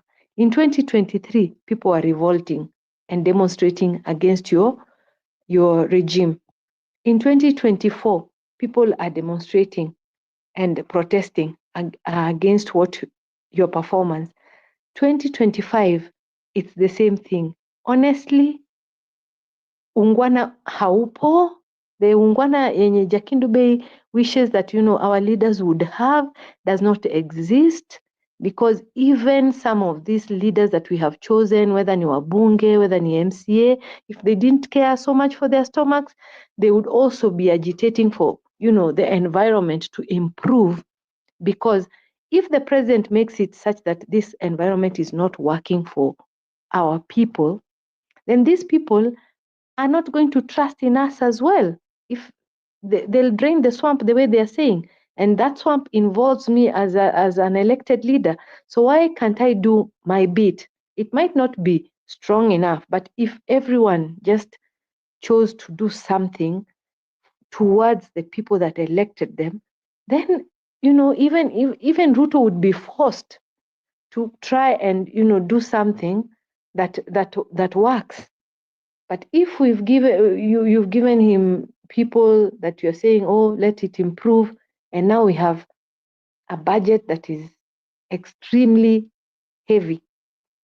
We've already had the increments. We've already have the housing levy. What else are we going to do to be able to get those figures and to get the economy working? It's just not possible. And that is why a lot of the young people who are brilliant, who are learned, they can see that, and they're saying, well, kuna wale hata Bernard walisema Moi ruled for 24 years because there was no Gen Z. Kama wangekuwa hangefikisha hiyo 24. So I think that's my submission for tonight.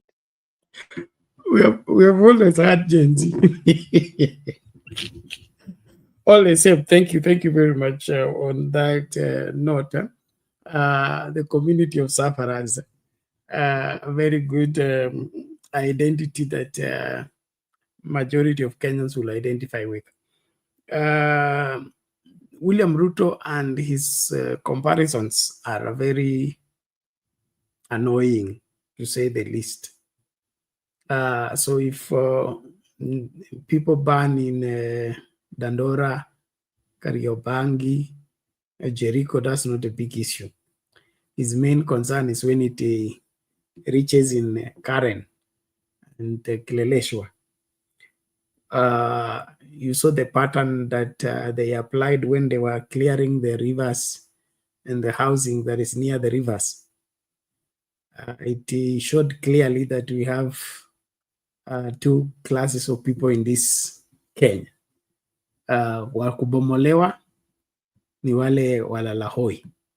Walalahai hata mto umepita chini ya nyumba. Hiyo nyumba haijabomolewa.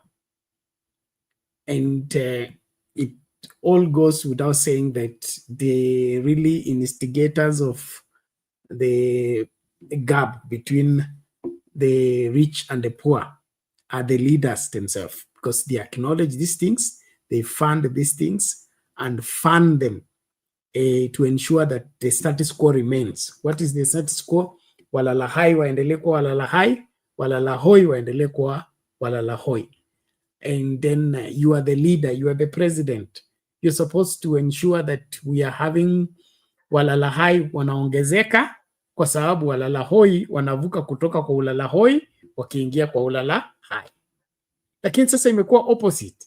Walalahai ndio wanafilisika wakienda kujoin walalahoi. So we have a situation here that the government itself is facilitating poverty, is facilitating inability for people to sustain themselves. We have cases of families moving and renting one house because each family cannot sustain the rent for their own house and things like that. And so to me, there is a huge deficit of public understanding and I think the economic situation. William Ruto thinks the economy is buying and selling. He doesn't understand that the economy is pegged on everybody's income.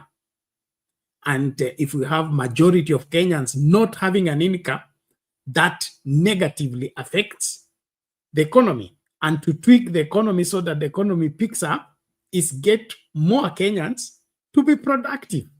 It doesn't need rocket science, just that simple. That's how Kibaki turned out everything.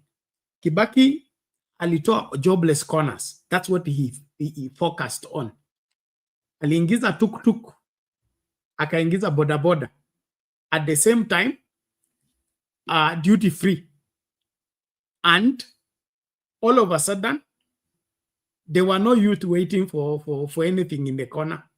The muggings reduced, were almost eliminated. At that time, we used to have what was called flying squad, okay, that were gunning out, insecurity everywhere.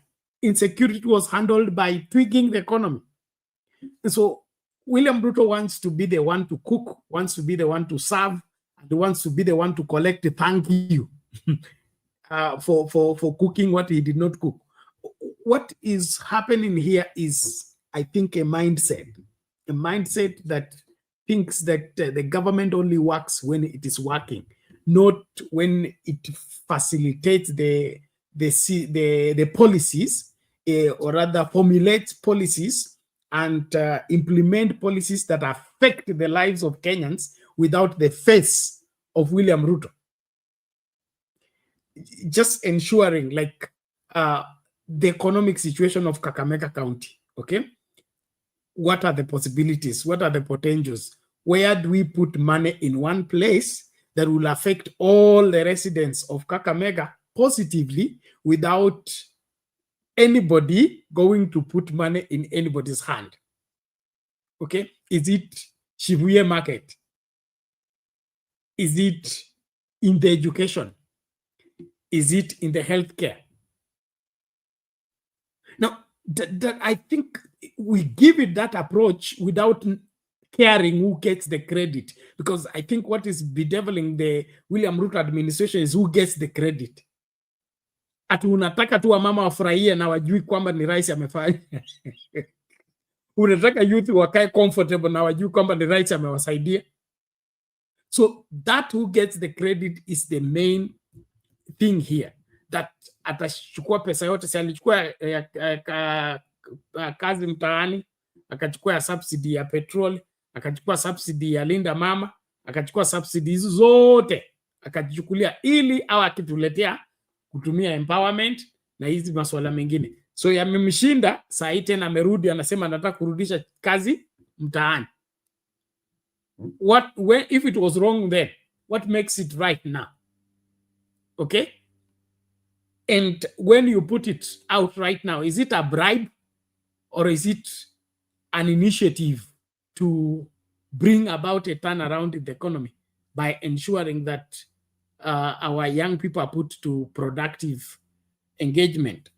The issue of betting, I'm not an advocate for betting, and I don't believe in betting economy.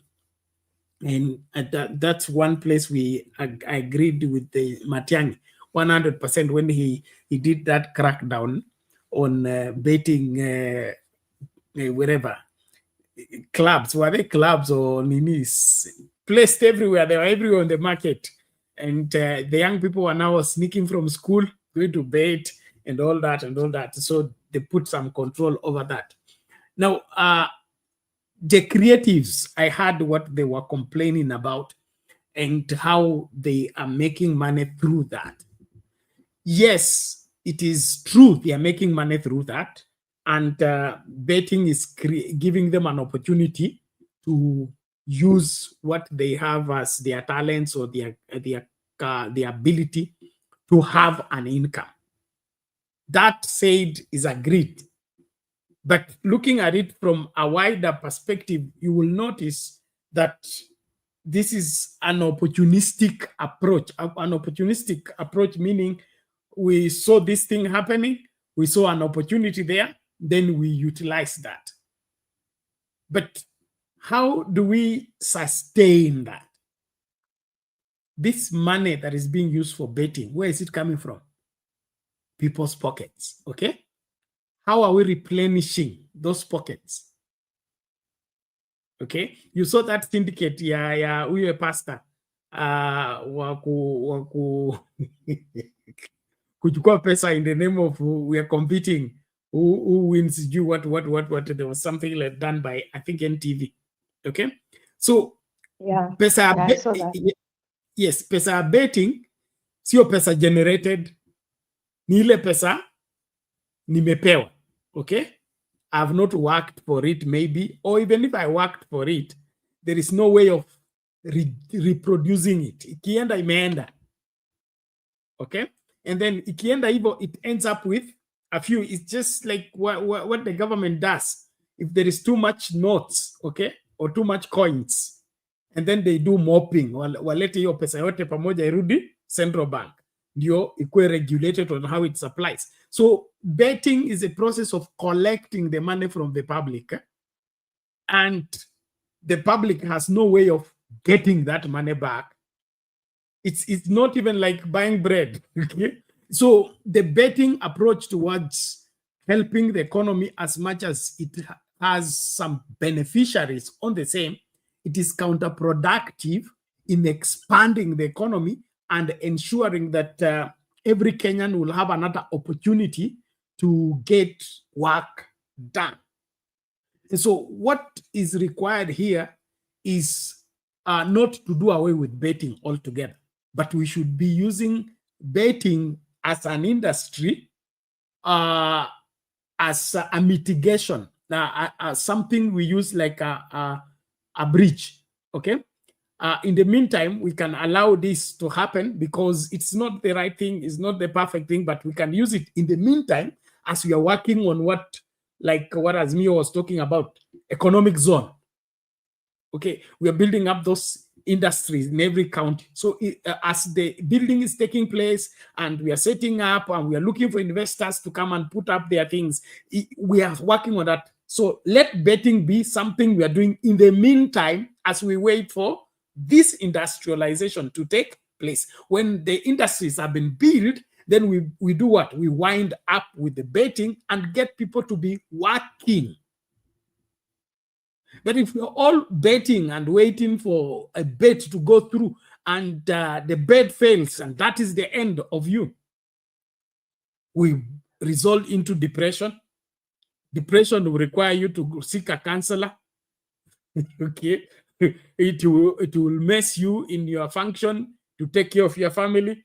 Your children will have nobody to take care of. In the process, the whole family, the whole society suffers by one item that is allowed in the society that is counterproductive to the well-being of the society. And so we as a people need to have a serious conversation around the situation in the country. And I don't see William Ruto leading us there. That is the sad part. He's in the driver's seat, but he's not leading us where we are supposed to go. Matiangi may have his own faults, and he wasn't, okay, like any one of us. None of us is perfect.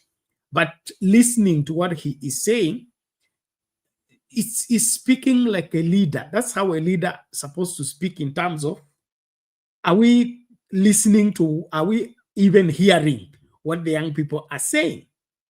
And the level of anger that he's experiencing on the ground, he says he has never seen that before. So he's acknowledging the problem to some degree. And then he says, and do you think by assuming that these people are not indeed angry will stop their anger? So there has to be that aspect of kutana na kina mama waulize ni nini kinawakera. Okay, vijana ni kipi kimewakera? Wazee ni lipi linawaumiza, so that you respond to their problem, not to tell them I brought you a solution and you must accept that solution. I don't care what you feel about what my solution is, but my solution is the solution. You must take it. That is the way to miss the road and end up in a place where I think nobody will be supporting you. And so if we will get these things done, I think we need to hear what that Matiangi suggestion, the religious leaders, like I've said before, I will repeat again, this country needs to have a dialogue, not dialogue of settlement, not dialogue of sharing power. We need to have a dialogue how to go forward from here, because where we are, we can't move further. Even if we call for elections today, it will still leave us in the same place. You talked about the budget and the deficit, okay? The what are they called? The loans, okay? What we are owing is the same thing. So changing people in office or retaining the people in office will still be in the same situation. And so this situation, to get out, we need to come together and put up something like what Kibaki had, that the people came up with the Vision 2030. Was it called the Dream Kenya? A group of economists and key, people who are able to assess the situation and then make proposals that, if they are implemented, they will be able to get the country to rise from where it is to where it ought to be. Not one person thinking, but a group of people meeting together and look specifically in the economy, in the agriculture sector, and then this sector, and then this sector, so that when we are responding to really issues, not this imagination that William Ruto is proposing. I believe this country has enough potential to turn around any situation like this one, and it doesn't need to take forever. But we need a leader. What we are lacking is somebody to lead us into that place of realizing what we have. Look at the wherever the industrial mentality of Kenyans. Just in the morning, see how mamas go to Marigiti. See how committed they are. Hata kama anauza uji, she's happy selling that uji. Anauza njugu. At times when I'm using public means, umekaa kwa matatu and then mtu anaingia na sweets, okay, alafu anauza. So at times I sit and wonder, how many sweets does he sell to be enough to buy a packet of milk? Because how much profit do you make per sweet? Okay, you will need to sell 1,000. But you see, this person, he's committed with this packet yake ya tropical, okay? And he will be jumping from one vehicle to one vehicle, one vehicle to one vehicle, to sell enough to sustain himself, to keep his family, to do whatever that's needed. So Kenyans don't have a problem making things work, but the government should create conducive environment for that to happen. Remember time at Kibaki, I used to do, I do book publishing. And Kibaki's time, I would do like at least 10 books per month. Okay, clients, they're calling, they want their book, and they are not doing 2 books, 3 books, 300 books, 500 books, and all that. So kazi iko nyingi. Today you get 1 call in 3 months. So, and then this person calling for his book to be produced, he still wants to produce 20 pieces. So this is something that we can't watch and do nothing. And what William Ruto is asking us to leave him alone, it is not going to work. We must push him, even if it means pushing him out of office. Because kama uingii na utaki tuingie na mlango ni mmoja, unataka tufanyeje? Si lazima tukusukume kwa nyuma ili tuingie wote ama tukuweke kando ili tuingie. So something needs to happen and it must happen quickly. Na nataka kumleta Jakindu Bey tunapofungasha 5 minutes to 3 AM East African time. Lazima tufungie hapa, lakini conversation inaendelea na hata tujamaliza videos tutaendelezea tu mahali tunataka kuachia. Jakindu Bey upo? Nipo Bernard, na nataka kusema tu kidogo nielezee. Bahati alisema ati jenzi walisema kwamba tuliacha Moi akatawala miaka 24. Ni kweli, lakini tulikuwa na matatizo. Manake hata wakati wa Kenyatta ili tupata kama sisi majenzi. Kenyatta tulianza wakati tuliona ajengi taifa, tulianza kumtikisa, kumtingisha kabisa. Hata wakati wa Kenyatta tulijaribu kupindua serikali, hatukuweza, na tulimtia msukosuko. Bahati nzuri alikufa. Alipokufa, Moi alipoingia, tulifikiria kwamba sasa tuna mtu ambaye anaweza kutujengea taifa vile tulikuwa tunataka kwamba taifa ijengwe.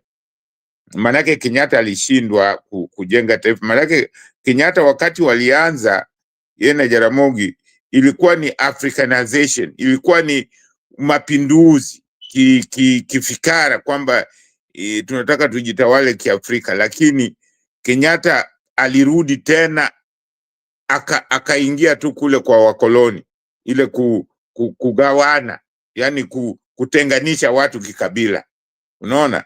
So hiyo tulipigana nayo mpaka wakati alikufa. Tukafikiria wakati Moi aliingia, tukaona kwamba labda kutakuwa na mabadiliko, vile tulikuwa tunaona kwamba manake naye alikuja na mdomo mzuri na kutuambia na kuonyesha kwamba ni mtu wa kufanya kazi. Akaanza hata kulikuwa na Moi alikuwa anaenda katika hizi kama Ukambani, alienda sana mara nyingi kuzuia mmomonyoko wa ardhi. Kwa hiyo tulifurahi, kulikuwa tunafikiri kwamba kuna mabadiliko, lakini tulipogundua kwamba kuna mabadiliko tulipigana na yeye. Jenzi wasifikiria sisi hatukupigana, tulipigana mpaka tukatoa hiyo utawala wa chama kimoja. Na tulikufa watu wengi tu, watu wengi walikufa, wengine tuliumia, wengine tuko na maalama mpaka leo. Wasifikirie wao tu ndio wana nani. Hiyo tumepigana mpaka juzi, bado tumekuwa tukipigana, lakini bado ile hali ya ukoloni tunayo, hatujaitoa. Kwa hiyo inatakiwa tuwe mapinduzi. Nasema mapinduzi si lazima iwe ni ya kumwagia damu. Mapinduzi ni namna ya mafikara yetu, tufikirie kama sisi kama wana Kenya ni kitu gani ambayo inatufaa kama Kenya. Hiyo ndio vizuri, kwa sababu ukiangalia watu ambao wamepindua fikra zao kinchi yao, ingawaje kama nchi kama Amerika walitumia nguvu, Ufaransa walitumia nguvu, hata Waingereza walitumia nguvu, walitumia hata Mau walitumia nguvu, lakini aliwaelimisha watu wake, kuambia mjue kwamba nchi yetu tutaijenga sisi wenyewe. Na hata saa hii ukiangalia Burkina Faso, Mali na Niger, hao ni wanajeshi, lakini ukiangalia vile, mimi nataka naomba mtu aangalie vile Traore anafanya. Yeye ni mwanajeshi, lakini anawaambia watu wake kwamba jamani, lazima nchi yetu sisi tunaijenga sisi wenyewe. Mpaka watu wao wengine ambao wameenda nje wanarudi nyumbani. Anawaambia nchi yetu sasa hatuwezi kuwa tunatoka hapa eti mnaenda kufa kwa bahari huko, eti mnaenda Ulaya, na kazi tunayo hapa. kila kitu wanatengeneza wao wenyewe, barabara wanatengeneza wao, kama ni industry ni wao, ya, kila kitu. Kama ni kitu inataka kutengenezwa mahali, anataka watu wa pale wakubaliane na serikali kwamba hiyo kitu wanaitaka itakuwa ni vizuri kwa hiyo sehemu. Mpaka Bernard amegeuza wale walikuwa wanaitwa maharamia, wale terrorist, wengine wamewacha hiyo vita, wakasema hapana, tunarudi kujenga nchi yetu, hatuwezi kuwa tunapigana na wenzetu. Na ni kwa sababu ya uongozi wake, ni kwa sababu vile anawaambia kwamba nchi yetu ni yetu, msikubali tudanganywe na watu wengine. Na amewafukuza wageni. Wale wageni walikuwa kwa mafukuza, kwa sababu hao wageni ndio wanaleta fujo. Hao wageni ndio wanaleta fujo. Hao watu tunaambiwa ati hawa sijui ni watu wametuletea msaada sijui nini. Hao ndio watu wanaleta fujo katika nchi yetu, kwa sababu huwa wana njama zao. So ni lazima sisi wenyewe tukubali kwamba nchi yetu ni sisi wenyewe ndio tunaijenga, na lazima tunaijenga kwa kushirikiana sisi wote kabisa. Tukubaliane kwamba na tuweke ukoloni kando, kwa sababu ukiangalia vile Waafrika tunafanya ni mambo ya aibu. Ruto anatoa vijana wetu anapeleka kwenda kufanya kazi kwingine, na inatakiwa wafanye kazi hapa, watoe kodi hapa, tujenge nayo nchi yetu.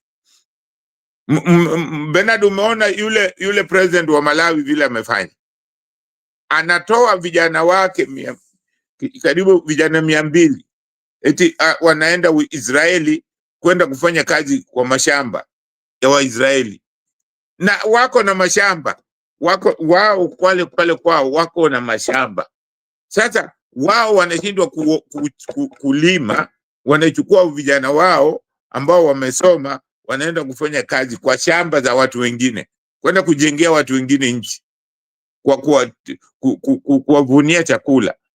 Ninyi hamna chakula. Unaona hiyo sasa, hiyo ni uongozi wa namna gani? Na ndivyo Ruto anafanya, ati anatoa watu wetu kwenda kufanya kazi Dubai sijui wapi, ati hiyo anawapatia kazi. Hiyo ni kazi gani? Inatakiwa utupatie nafasi za kazi hapa nchini ndio tujenge nchi yetu, si tena ati tunaenda kujenga nchi ya watu wengine. So hii inaonyesha kwamba ni lazima tushirikiane sisi kama wana Kenya. Tuache kuangalia ati sijui huyu ni kabila gani, sijui huyu nani, sijui. Hizo hazitatusaidia kabisa, hazitatusaidia. Tushirikiane kama wananchi wa Kenya. Ruto mwenyewe ameshindwa na kazi. Watu wengine kama kina Gachagua ni watu ambao hawawezi kufanya kazi, au watu ni watu tu walagai kwa sababu yeye alikuwa na Ruto. Sitaki kusikia watu kama hao, au watu hawatatusaidia kabisa. So ni jukumu letu sisi wana Kenya. Ndio maana nasema lazima tuwe na this time, tuwe na namna kuchuja, namna ya kujua utachagua nani. Tuache hii nchi mambo ya kuambiwa kwamba tumieni demokrasi, na hiyo demokrasi tukiangalia haitupeleki popote, inaturudisha pale tu. Hiyo demokrasi inafanya tunachagua wahalifu, wale watu ambao wameshtakiwa tunawachagua. Na hao watu ambao wanatuambia tuchague hao watu ni watu wahalifu. Waingereza, wa European na wa America ni wahalifu. These people hawana moral, lakini ndio tunawafuata. These guys ni wahalifu, kwa sababu hawa watu hawafuati sheria, wanatudanganya wanafuata sheria. Hawafuati Bernard, hawa watu hawafuati sheria. Waingereza na kivyao ndio, lakini hata wao wenyewe saa zingine watu wana protest, hatutaki vita, msiende kufanya, bado wanaenda tu wanaenda wanapiga watu, wanaua watu. Na hata wakiua watu hakuna kitu inafanywa, watu wananyamaza tu. That has to stop. Ndio maana nasema tufuate vitu zetu, kwa sababu hawa watu ambao tunataka kuwafuata, hawa watu si watu wanafuata sheria na hawafuati hiyo demokrasia wanasema, na hawana human right. Mimi nasema watu ambao wanafuata sheria na watu ambao wana ubinadamu wako ndani ya Afrika. Ikiwa wakiweka mambo ya ukoloni kando, watu wetu ni watu ambao ni binadamu. Watu weupe si binadamu ambao wanaheshimu ubinadamu, ambao wana ubinadamu ndani yao. Ndio kwa macho yetu wanatudanganya, lakini ukiangalia vile vitu wanafanya, hakuna hawa watu ndio wameshaua watu hata na bomu za nuclear. Hawa wazungu wameshatupa nuclear kwa binadamu kama wenzao.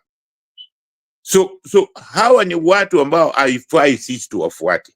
Ndio maana nasisitiza tufuate mtindo wetu sisi wenyewe kama Waafrika. Hiyo itatusaidia, kwa sababu hakuna mtu tena kwa sababu sisi hatuwahitaji, wao ndio wanatuhitaji, kwa sababu sisi ndio tuna vitu ambavyo wanahitaji. Tuko na rasilimali ambazo wao wanataka, lakini sisi saa zingine ni wajinga, tunawapatia bure, alafu wanatuambia sisi ni maskini. Tunawapatia hizo vitu bure, alafu wanajitajirisha nao wanatuambia sisi ni maskini. Tunawapatia rasilimali zetu bure kabisa. Yeah? Yet tunataka tukanunue sijui unga sijui nini, na tuko na ardhi ambayo iko na rutuba, tuko na maji, tuko na jua, tuko na kila kitu. Hizi ni kwa sababu tumekataa kujitawala wenyewe. Tukijua kujitawala wenyewe, sisi hatutakuwa na hii tabu ya kusema eti mtu anaenda kufanya kazi wapi. Tutakuwa hao vijana wetu wote watakuwa na uwezo wa kufanya kazi hapo nchini kwetu na kujenga nchi yetu. Asante sana Bernard. Thank you, Jakindube. We appreciate that, and it's rightly put. One of the clarion calls that Kibaki brought up when he became president was his appeal to all Kenyans working outside the country to come back and help build Kenya. That was also informed by what Jaramogi did to him when he was working in Makerere. Jaramogi went for him at the independence and say, whatever economic plan you have drawn for Uganda, we need this in Kenya. Come and help put up an economic policy for the country. And we are more at an advantage when we are working to build our country, because we can bank on it for tomorrow, other than building a foreign country. And so the foreign influence on our governance and on our livelihood needs to be minimized for us to be able to thrive in that njia yetu ambayo Jakindube anazungumzia. And that is what I'm loving about Traore. He's very strict on that. He wants education, but that education needs to be African, and he wants healthcare, and providers of those healthcares are locals, are the army men, they are Burkina Faso people. And so we should not over depend on foreign aid and foreign support, including essential services. You remember the ban on US aid by Trump rendered some hospitals here to be closed, some services not to be issued, because we are over dependent. We are at ease. Nobody thinks of how do we get these drugs by ourselves, pay for them by ourselves, because somebody is supplying them for free. we want to make that as a relief for our budget. Okay, at least we're going to get this medicine for free, and so we don't have even to budget for it. We don't have even to think about the cost of the same. And do we do that for 30 years? Aye. So as a people, we need to have that rethink. Furaha, I'll give you 1 minute strictly. Nafunga, it's 3:10. To forget of that. All I can say is that you see, what we are actually saying is that it is possible to bring about change.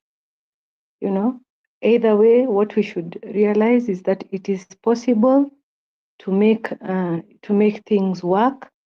All we need to do is do things, you know, the way they are supposed to be done. You know, we change from what we are currently doing and do the right thing. And because we have a leadership that is not capable of doing what we want them to do, then it is possible to make a change. And, you know, we are actually saying that the change doesn't even have to be bloody. We just have to, you know, to be diligent until we are tunajikwamua kutoka kwa hii mambo ya ukoloni. Like it's ongoing, and there's no need even to feel like, you know, it is a war that a specific people are supposed to deal with. It is something that we can all do. We can all join hands to continue to push for the right, for what we want, actually, for things to be done in the manner that works for us. So I like the fact that, you know, the ideas are coming, that, you know, we need to change, and how do we do it? It might not be easy, but we are in it for the long haul. So tuendelee kujituma.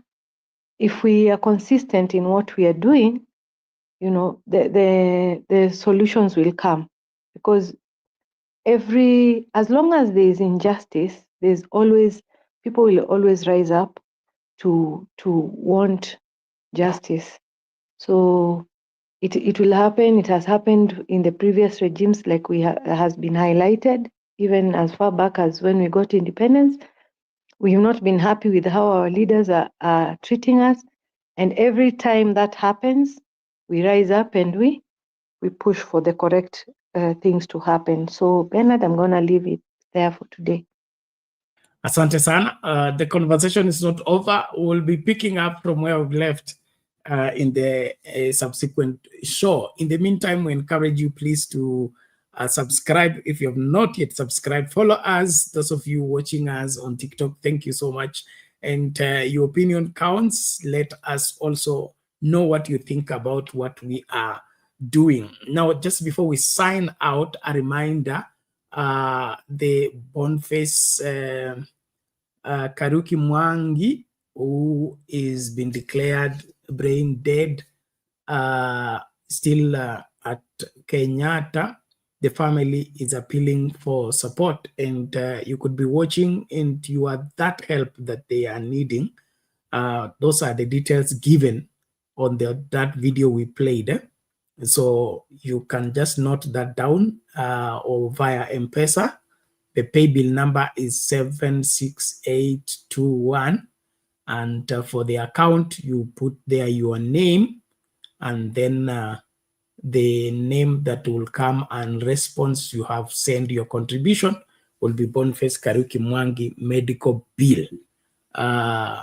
If you can be of help to that extent, please use those details and support. But also pray for the family. Yes, you know, we are family, we are one, no matter where we are. We may be distant from each other, but that does not in any way make us strangers.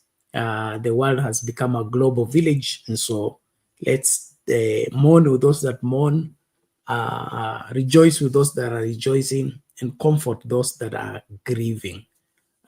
These are things that are happening, forms of injustices that William Ruto doesn't want to acknowledge, but are with us. So take that number and do something. And then, of course, we are also reminding, I saw Lala trying to come in. I think he should have landed. He was, wherever traveling. I hope he arrived safely. And so the link for supporting the funeral of the mother to Reverend Lala is on the WhatsApp group, Sound Candy Talk Debate. Please also join the group, make your contribution. That is the order of that particular support for the funeral of the mother to Reverend Lala. The burial will be on 11th of July, 11th of July in Homa Bay. I pray I will be able to travel and attend if I am well facilitated, but whichever way, we are in the same, I mean, praying for everything to work out well, and the mama to be given a befitting send off. And of course, we salute her for raising sons like Lala. And we are, some of you know Reverend Seth. They are brothers, and they are all ministers raised by that mama. So she's an honorable mama, and may her soul rest in perfect peace. Ladies and gentlemen, ladies and gentlemen, we must call it a day because it's morning in Nairobi, Kenya. Tukutane tutakapokutana katika kipindi kitakachofuata. Tafadhali tukimaliza share video widely na kila mtu ili waendelee kutazama na wajifunze moja na mawili kutokana na kile ambacho tumekizungumzia. God bless you. See you when you see me. Nani atakomboa Kenya? Ya wa Kenya ni mbaya. Break imekatika. Kenya inazama. Tunauliwa kama wanyama.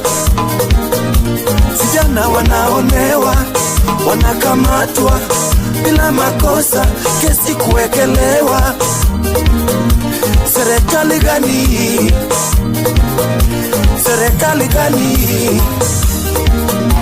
Mahakama imetekwa, uchumi imefinywa, hospitali hakuna madawa, elimu imezorota, ufisadi inatawala.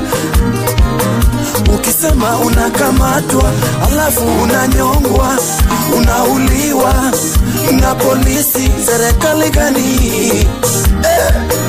Serikali gani?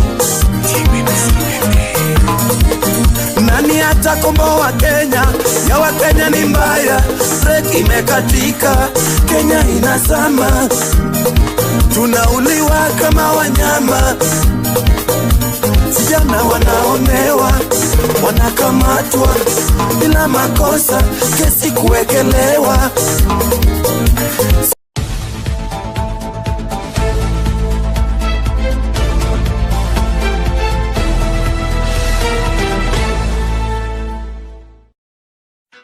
You've dreamed about the perfect wedding, the dress, the vows, the happily ever after. But let's ask the most important question. Before you say I do, are you truly ready for the lifelong commitment that comes after the honeymoon period fades? Bernard Ngozzi's groundbreaking ebook Are You Marriage Ready is the ultimate guide to building a successful, lasting marriage. This isn't just another relationship book, it's a heart-to-heart conversation that prepares you for one of life's biggest decisions, getting married. Are you choosing love or just infatuation? Are you building a marriage or just planning a wedding day? Reading this book was a game changer. I realized I wasn't as ready as I thought, but now I'm on the right path. Don't wait until it's too late. Invest in your future. Download Are You Marriage Ready today. Link in the description below. Your future spouse deserves the best. Are you ready?